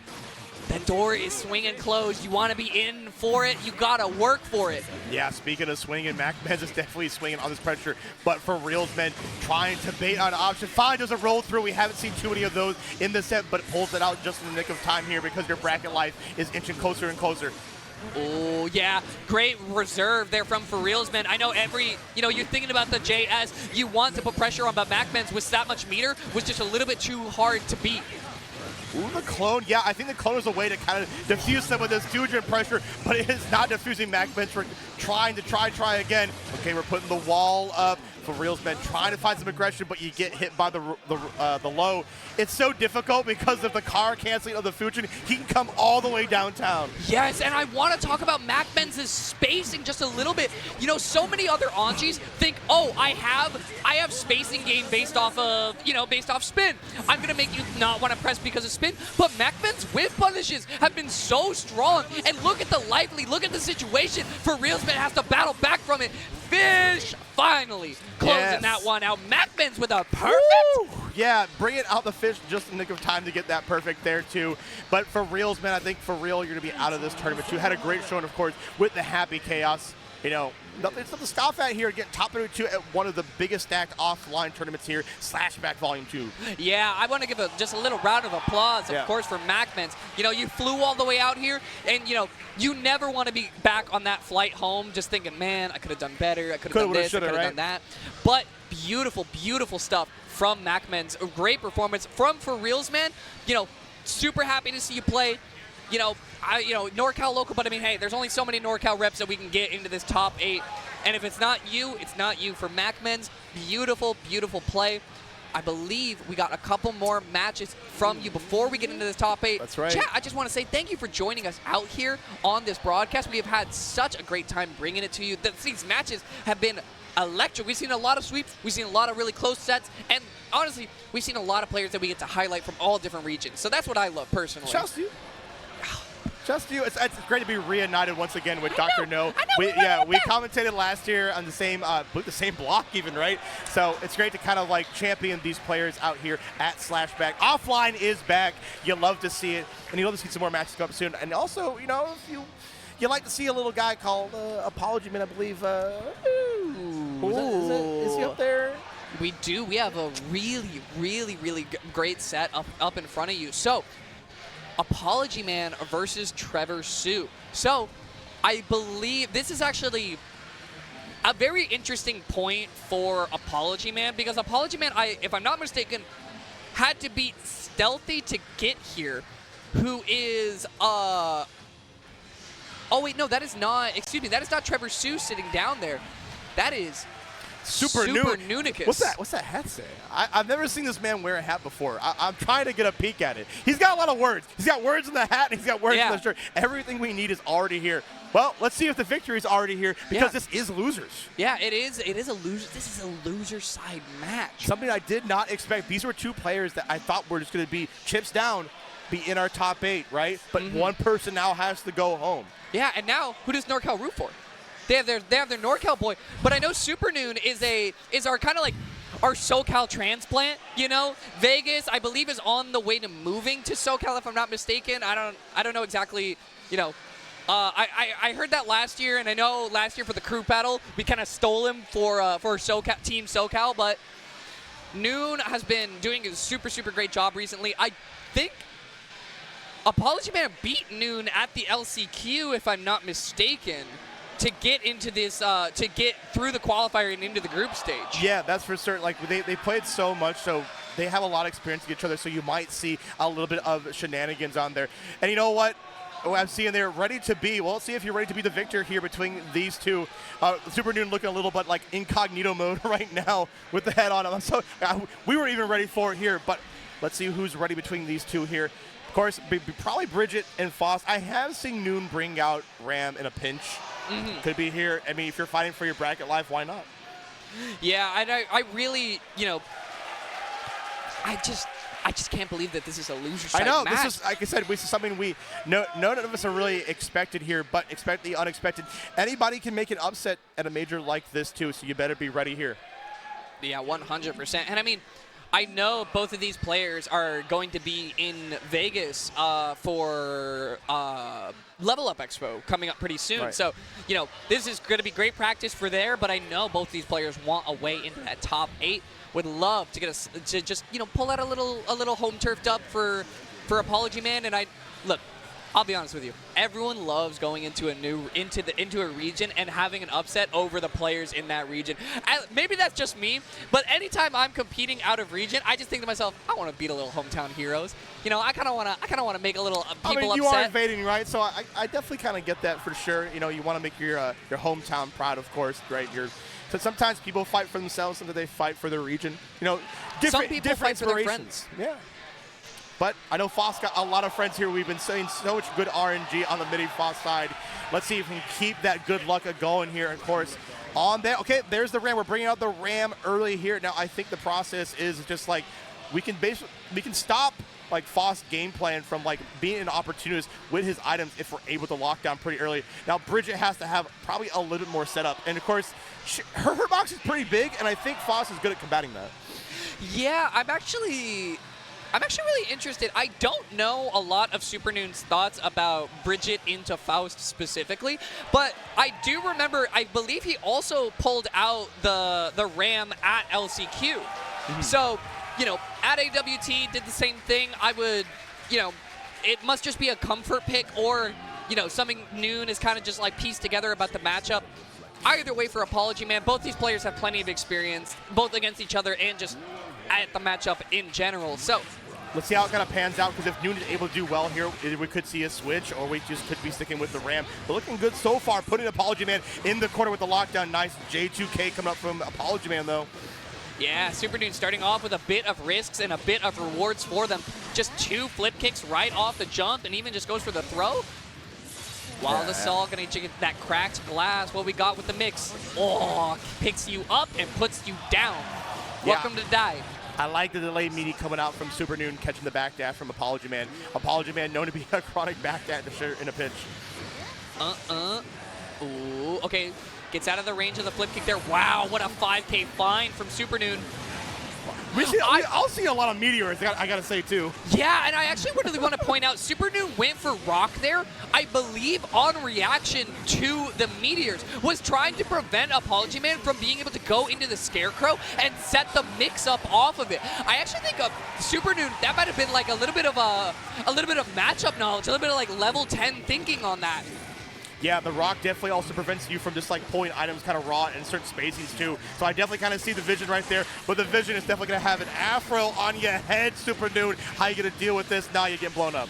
Yeah, those fuzzy setups are just so hard to deal with. This should kill. I know this Super gets scaled down a little bit, but Apology Man should be able to crack the glass. Not going to kill a sliver of HP. Bit less. Oh, I like it. Got a faked out, ate the bomb, and just made sure that you ain't moving nowhere. Ramlethal wasn't the only one throwing rocks. But either way, you're going to need a couple more stones tossed. You want to be able to pull this one out. Super Noon, burst advantage, it's on your side.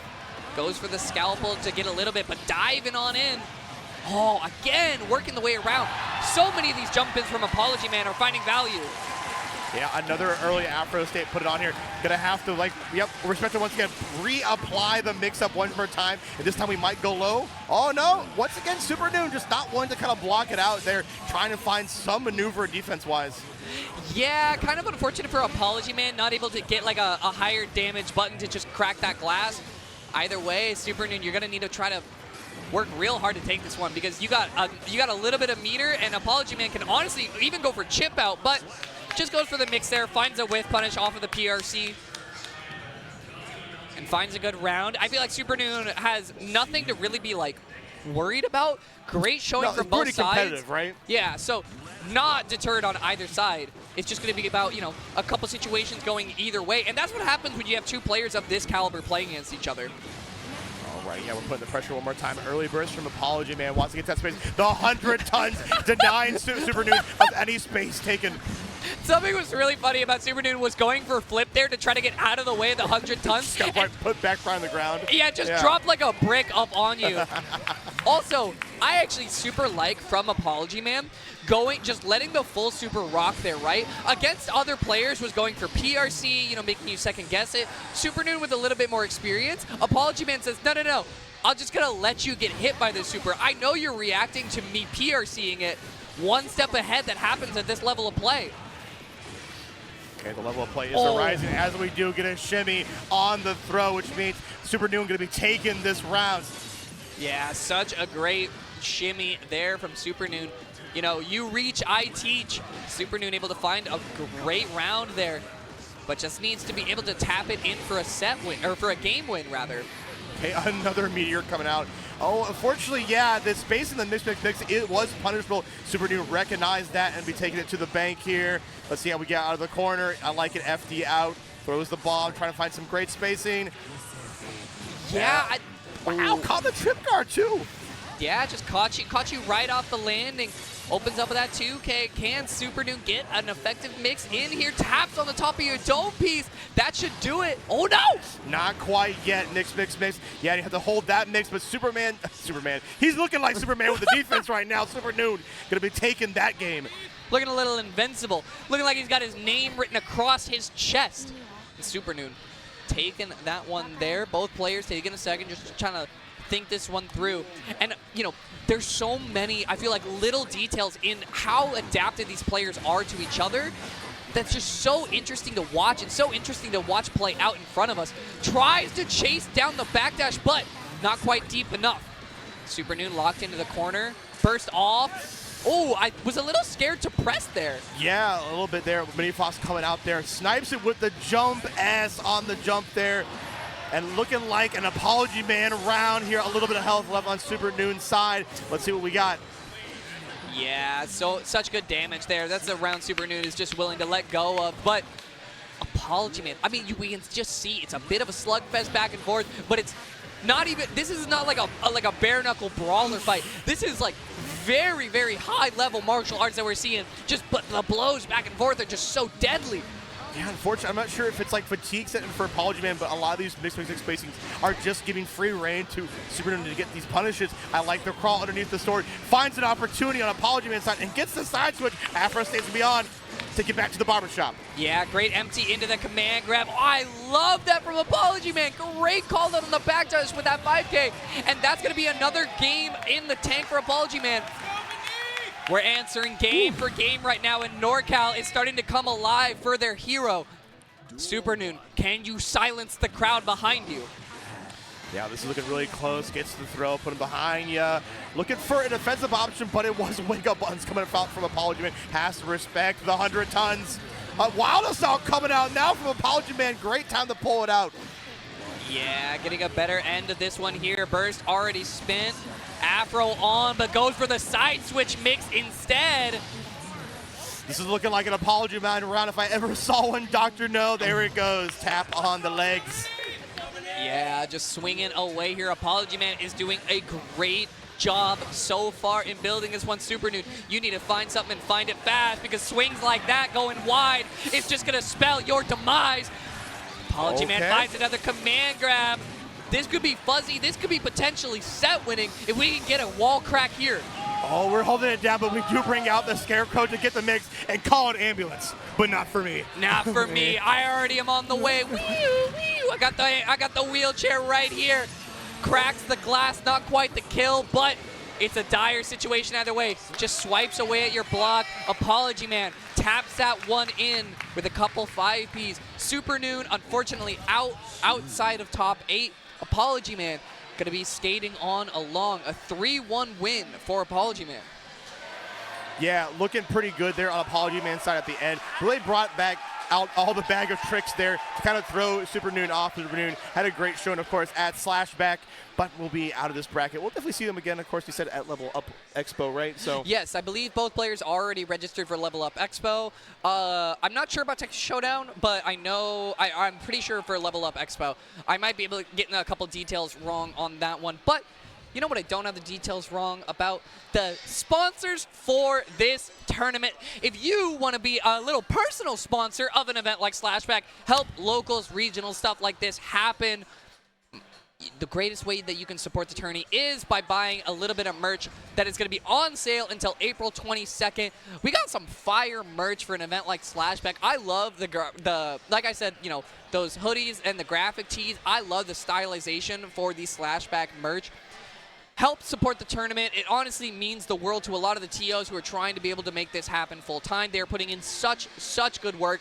So many volunteers. You know, help support them. It would mean the world to an event like Slashback for you to be able to help out. And honestly, we just had such a good time bringing you this event. Would love to offer you a little bit of a keepsake to take home. Yeah, honestly, the best way to support events like these is definitely buying a shirt. So buy a shirt, everybody, because that ensures the future of potentially Volume 3. And speaking of shirts, check out some of the shirts here on the end of season sale with 10-0, like I talked about it earlier. We also got the Tekken 3 shirts. You don't see many Tekken 3 merch coming out here in the modern day, but of course the good-ass Tekken shirts, Tasty Steve, Guilty Gear on the side. One of my favorites, of course, is the Justice shirt coming out on the final bout there from the old Guilty Gear games, KOF, and of course Street Fighter 2. Who doesn't love there? There is, of course, a plethora of options. Getting in while the getting is getting good on online sale, merch.10o.gg, or you can scan the QR code if you like. Yeah, absolutely. You know, if you're sitting at home, you know, scan that QR code. And if you're sitting at home and you're on your home computer, you want a little bit of a new fighting game to dive into with some friends, Blazing Strike is going to be out. It's got rollback. If you are, like, thinking to yourself, oh, you know, like, I want a new fighting game that is new to me and I can try to get a couple of my friends into, Blazing Strike, a great option for that. You know, kind of got that beautiful blend of modern and retro styles. Got this absolutely stunning pixel art style that is great for drawing in people who are a little bit of a fan of the older style of fighting games. Great character designs, super fun. Absolutely, just go try it out with your friends, bring it out. It'll be a great time, I promise you. It's a super fun fighting game to just, you know, go mess around in. I always talk about, you know, the greatest time to get into a fighting game is right at its release. You know, when it's new, when it's a little bit fresh and nobody really knows, you know, you can kind of experiment alongside your friends.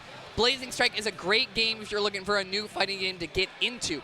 And if you're a little bit more fan of the classics, we have the BBCF Championship, this great major World Serpent Championship, and all online featuring 5 different tournaments all across the globe that we can bring together so that we can have a great online arena. That's right. And of course, if you guys like watching BlazBlue last night, you know, top 3 was kind of special for me because honestly, if you guys know what Vancouver Street Battle is, it was just Vancouver Street Battle plus Beta Dude. You know, you see that, like, those finals a lot. I always love seeing Kairos and Ruka kind of go at it for P&W's sake.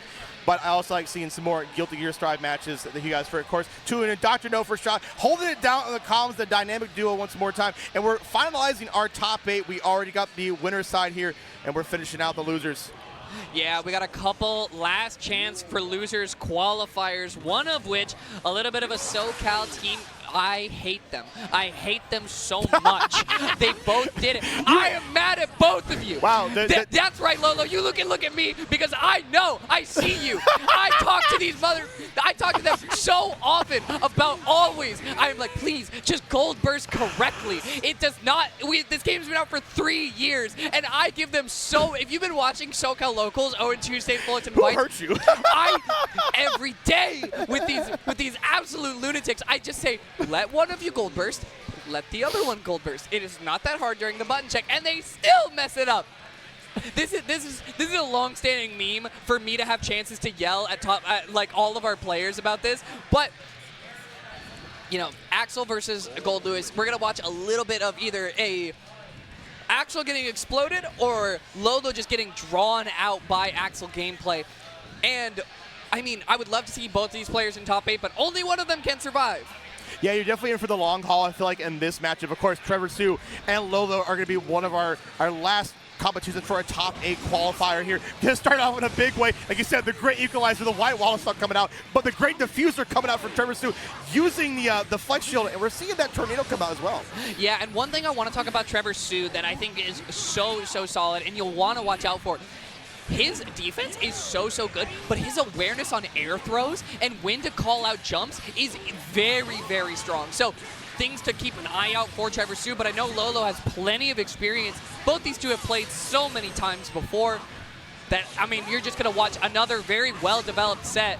Taps away, and Trevor Sue, first blood drawn. And you're seeing the difficulty of this matchup too. We saw like Lolo try to make any semblance because the high startup of a lot of Guidlhouse's moves, you can just bully with these like 5Ps and 2Ps, right? Mm-hmm. And one thing I want to also talk about is Lolo's been playing big body characters for a very long time. You know, I believe actually originally started with Potemkin, so he's used to just like, yeah, I'm gonna have to work. Yeah, I'm gonna have to lose a little bit to be able to actually get. Right? Yeah, exactly, right. And that's what I like out of players who play big body characters is comfortability in giving a little bit to spend a little to make a little. Yeah, he comes to the territory, of course, playing like a character like this. Oh, but the fuse is the drone coming out there. Great chance for Lolo to come out. Wake up, overdrive. You're not getting caught, but you're going to take an incredible amount of damage. It's going to be a Lolo round if I ever saw one. Yeah, I think Lolo had already kind of like ran through that option select in his head and was able to pull it out there at the last second. Trevor Sue, though, getting the better end of this round start, already has so much space to work with. And, you know, one thing that made this matchup a little bit harder was, I'm sure Lolo is missing Season 2 drone right now. There used to be such a way just to make this matchup so much easier for Guidlhouse, but without it, you're going to have to earn it like the rest of us. Yeah. Oh, we're going to earn it in a big way, too. Going for the cross-up, but low profiling there from Trevor Sue. Have to burst out, have to fight back in the hard way here. Now you're playing Axel's game if I ever saw it. Yeah, I just love that, throwing at that 5P saying, you know what? You have to stand up to run at me, and if you stand up, I'm just going to chin check you. Over and over again, Trevor Sue finds a way to draw first blood on the game, and now Lolo, adaptation's kind of on you. You know, we saw the set earlier, kind of Lolo was struggling to adapt, maybe not mentally locked in on this Sunday, but if you want to make your way into top 8, you're going to have to find it in you fast because Trevor Sue is not an easy one to crack open. Yeah, and because the nature of the matchup, too, you only have so many opportunities. So when you get in, you have to make it count. Because resetting neutral against this character, just, you know, it kind of spells doom for you. And right now, it's looking pretty difficult. And the activeness of the explosion, too, makes it hard for Guidlhouse to move. But I'll bring it to you. Come to me. Why not? You've been over there for a little bit, like, long. Put you in timeout. You know, I'm gonna actually. You know what? Nobody puts Baby in the corner. Axel kind of puts Guidlhouse in the corner. Just kind of is the way it is. You know, doesn't mean it can't be somebody's baby. I'm sure there's Guidlhouse, you know, enjoyers out there.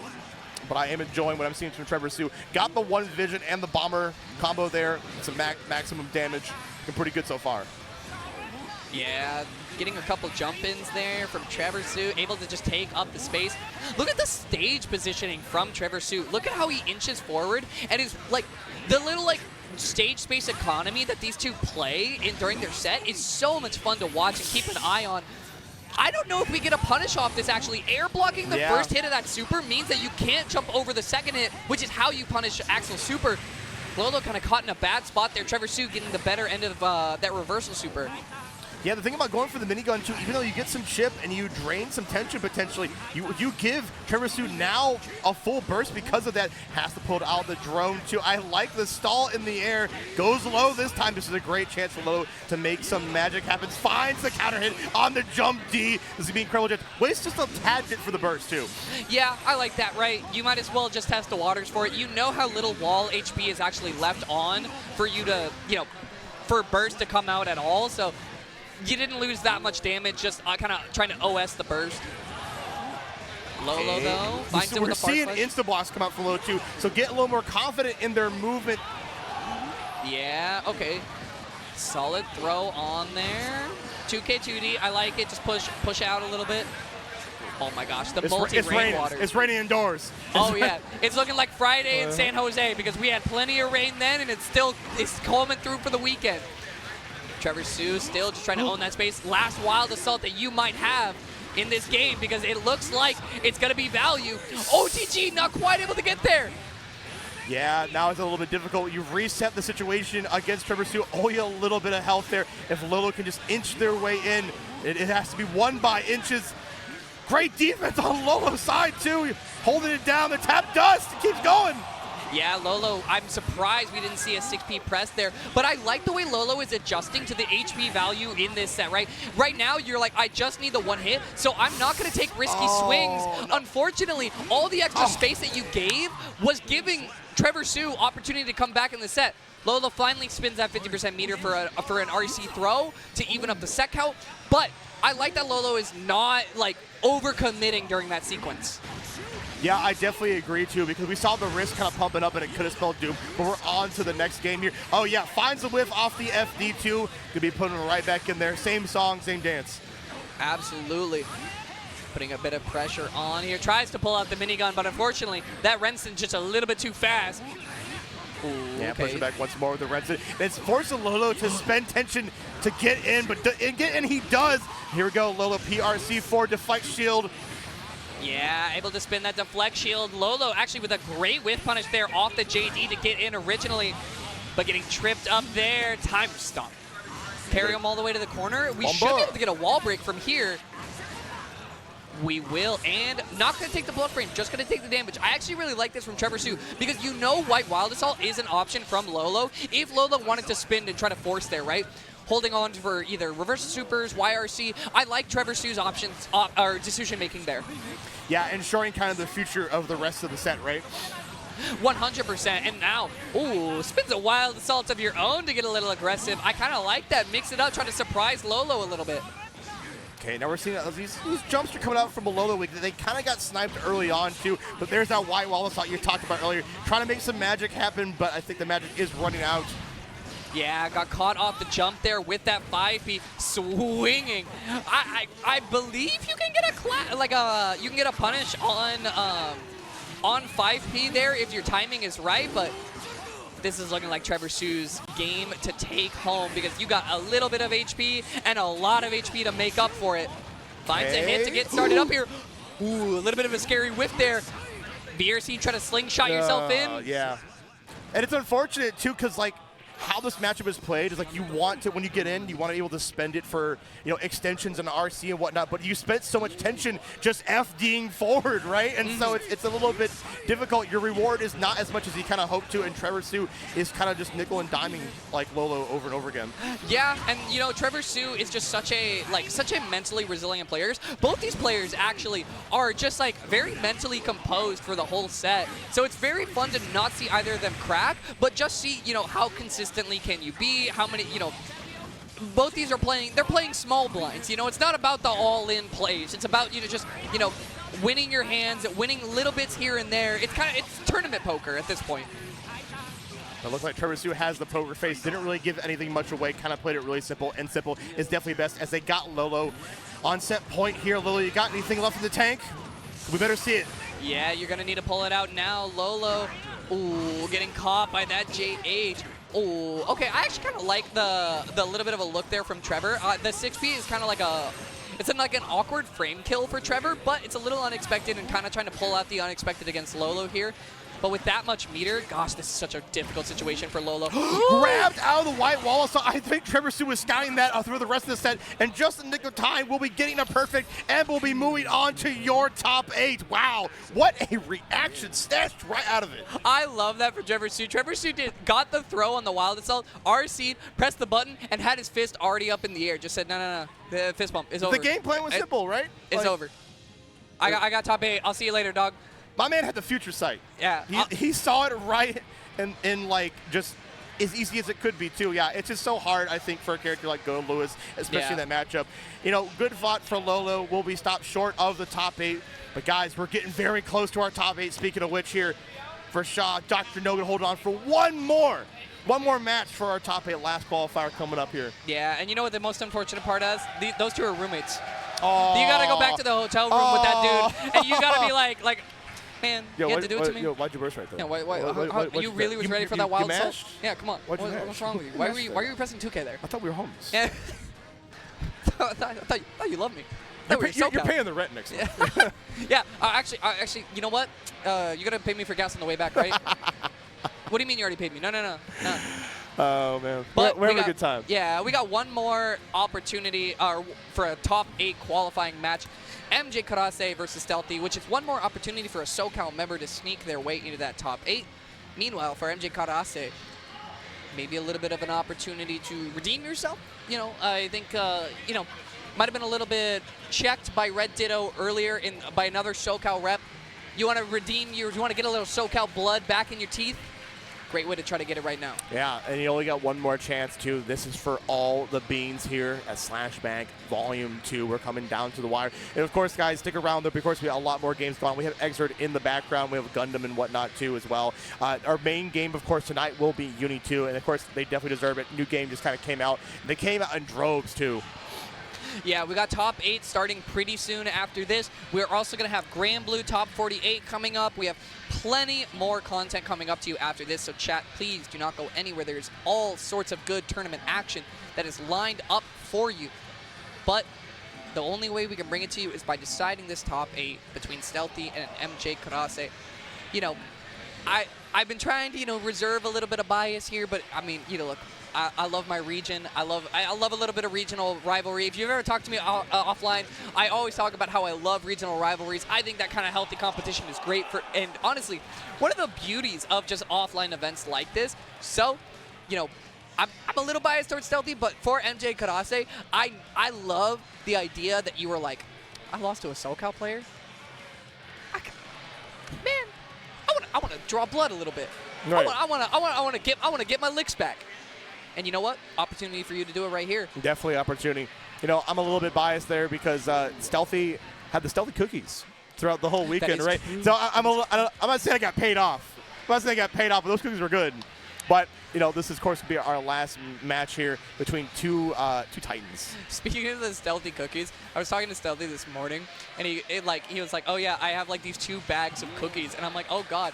I held up one of the bags. It was, like, 30 pounds of cookies. Pretty hefty. It was a hefty boy. Yeah, that kid is so kind, and we really appreciate just kind of being very more community involved, too. And, guys, if, you know, I know there's some people, this is, like, one of their first offline majors, you know, new generation of fighting game players coming through. I'm kind of an old boy in the scene, I mean, retrospectively, but I always love to kind of see the new people that kind of come in, the new like perspective they have on fighting games too, how they learn and whatnot. And you know, it's not always about your bracket life. There's so many more things beyond that too. But guys, stick it here. It is true, yeah. Shout out to you, Furshaw, our old blood. You know, for those of you at home, you can go to Furshaw's Twitter and wish him a happy 40th birthday. Hey, whoa, no, I got a long time before. Right, 38, sorry. Whoa, hey, come on. Hey, you can also follow Dr. No, the Zoomer next to me. All right, but we got one last match. For those of you enjoying Slashback, it has been a pleasure to bring you this kind of action. Let me hear you. We got one last one to bring out for you in this top 32 losers side. Yeah, Karase versus Stealthy. Let's get to it. Oh, grab, put your hands on him, hold him down, hold him lovingly. But MJ Karase already starting it up. Stealthy, what do we got here? Sneaking away with that rainwater, pressing off the rainwater. Stealthy not quite ready for a press that early, but as we've established, Karase is a gambler. Yeah, throw right back in the corner. Of course, get the bomber combos going. Some great damage coming out from Stealthy's side here. Still have burst on MJ Karase's side. We might be holding on to, but we are going to be spending YRC to take their turn back, scouting out the jump pretty early on. Yeah, and one thing that is relevant for this matchup is Johnny can kind of press a lot more willingly against a character like Axel. Axel's 6P kind of not known for being an amazing 6P, so we're going to see a lot more overhead action from Karase, I feel like, against Axel specifically. But yeah, we'll see how Stealthy deals with it. We saw earlier, like, the 6K round start. That's kind of like been the golden round start for a lot of Johnny play today, too, and it's working out for Karase. But Stealthy does find the reversal there and is able to take Karase to task, breaking the glass, too, and be going a little bit up with that tension gauge. Yeah, and finding so much damage for it. Ooh, YRC, actually, great call there. Knows that Karase doesn't have a lot of ways to option select the YRC. Ooh, not quite able to get the kill there, but finds it off the TK. Yeah, that's the thing you're going to have to be willing to, is a fuzzy block in a lot of scenarios. It is so difficult because of the rhythm that Karasi does play out, and that is the name of the game, is rhythm. Yeah, gets a good air block there. Ooh, sneaks your way out of the corner and finds a little tap on the top of you. What a whiff punish there from Karase. God, he's so cool. Yeah, J stands for just win, but it looks like Karasi might just win this round if they keep playing like this. Ooh, full converts. Not quite able to get the kill, but I like that. Carried all the way to the corner and then some. Now getting through the wall, PRC. Oh, the close S whiffing, but Karase honestly expected it to hit, so no press on either side. I like the dash back, classic air dash back mix up there. Yeah, getting a little bit of taps on you. Just how do you find this last hit? You're so far away, and Stealthy can make any little risk feel like such an opportunity to just throw the whole thing away. Okay, I like this from Stealthy. Trades, though. I like that from Stealthy. You didn't have any a better place to really spin your burst. You knew the next hit was going to get you. You might as well take the positive tension for it and try to get some meter going. Okay, there we go. Wild Assault early on from Karasi as well. Build up a little bit of risk, but not able to take advantage of it as Stealthy has now got you in the corner. Finds the counter extension with the Wild Assault as well. And breaking the glass. Okay, yeah, we kind of saw this early on. Like, Stealthy has these great leads and able to get these resources, and he's able to defuse the situation too with YRCs. Let's see what happens again. Yeah, with that kind of like, you know, advanced Fuji, the flip kick in, we're able to kind of get more value from Karase. For Stealthy, however, like, I think Stealthy is catching on to it a little bit. I think the jump back there might have been Stealthy trying to cue into Karase, going for aggressive round starts, and there, that 5B, I feel like it's the layers being built. So I'm a little bit worried for Karase in the longer set con. Okay, but an early burst there. I know we have to make a quota out here in California, but Karase maybe spending it a little bit too early there as we have full burst on Stealthy's side. But we do find a great counter hit. Now the burst combi is even on both sides. Let's see, we have to play this kind of like the old-fashioned way. Yeah, finally pulls out the Twister. I feel like the Twister is such a, like, matchup-specific button if you really ever press it. It really is. Goes through the wall with the super, though. Puts you away. What do we got with the plus frames, though? Not a whole lot of meter to get a ton of great setups, but blocks the instant overhead, locks yourself in the corner. Stealthy with a great air grab. Yeah, Stealthy still fighting out of this, too. Yeah, there we go. The TK Mistfinder going to be ending it with the overdrive.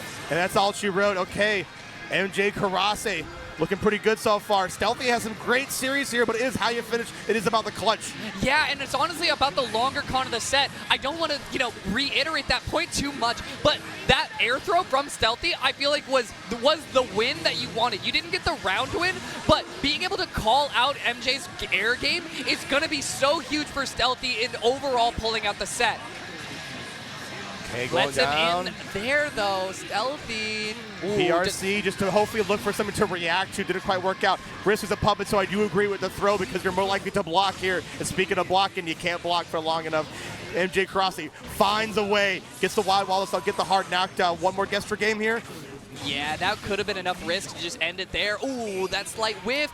Tries to get the BRC down to get down in time to press, but I think Stealthy might have just either like a slight flub, didn't want to commit right away. Not entirely sure, but either way, MJ Karase able to just find a win off of that 6B. Stealthy, whatever options you've been like developing and whatever you've been learning throughout this set, you need to pull it out now.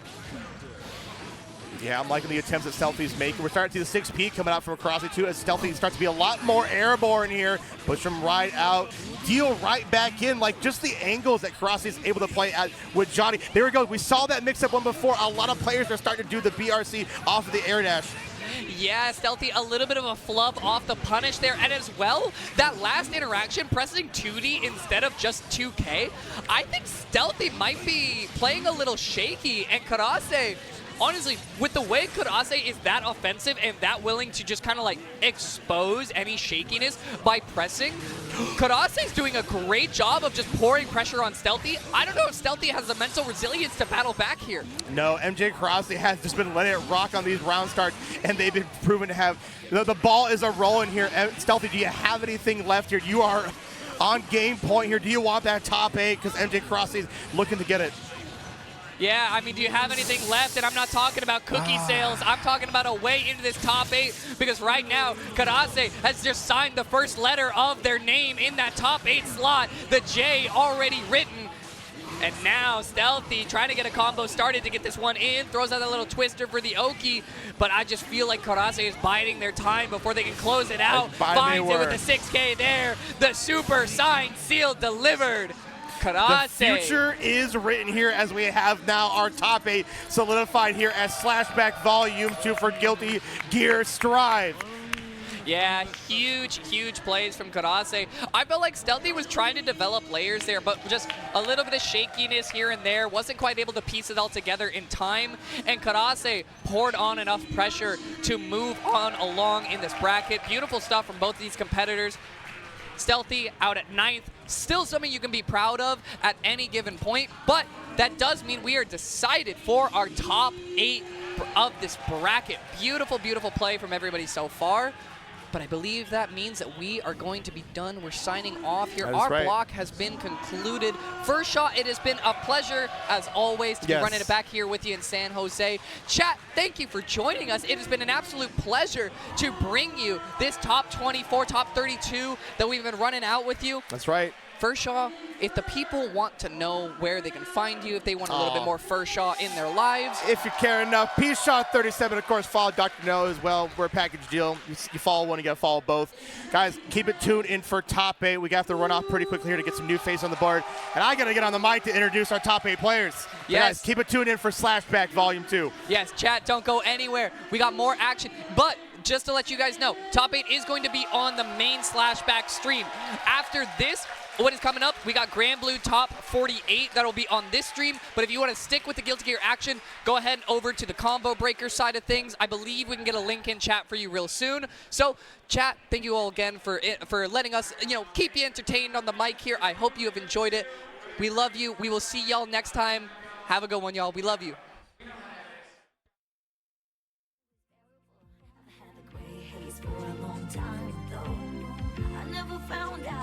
What it was, I taste like vegetables I don't like. The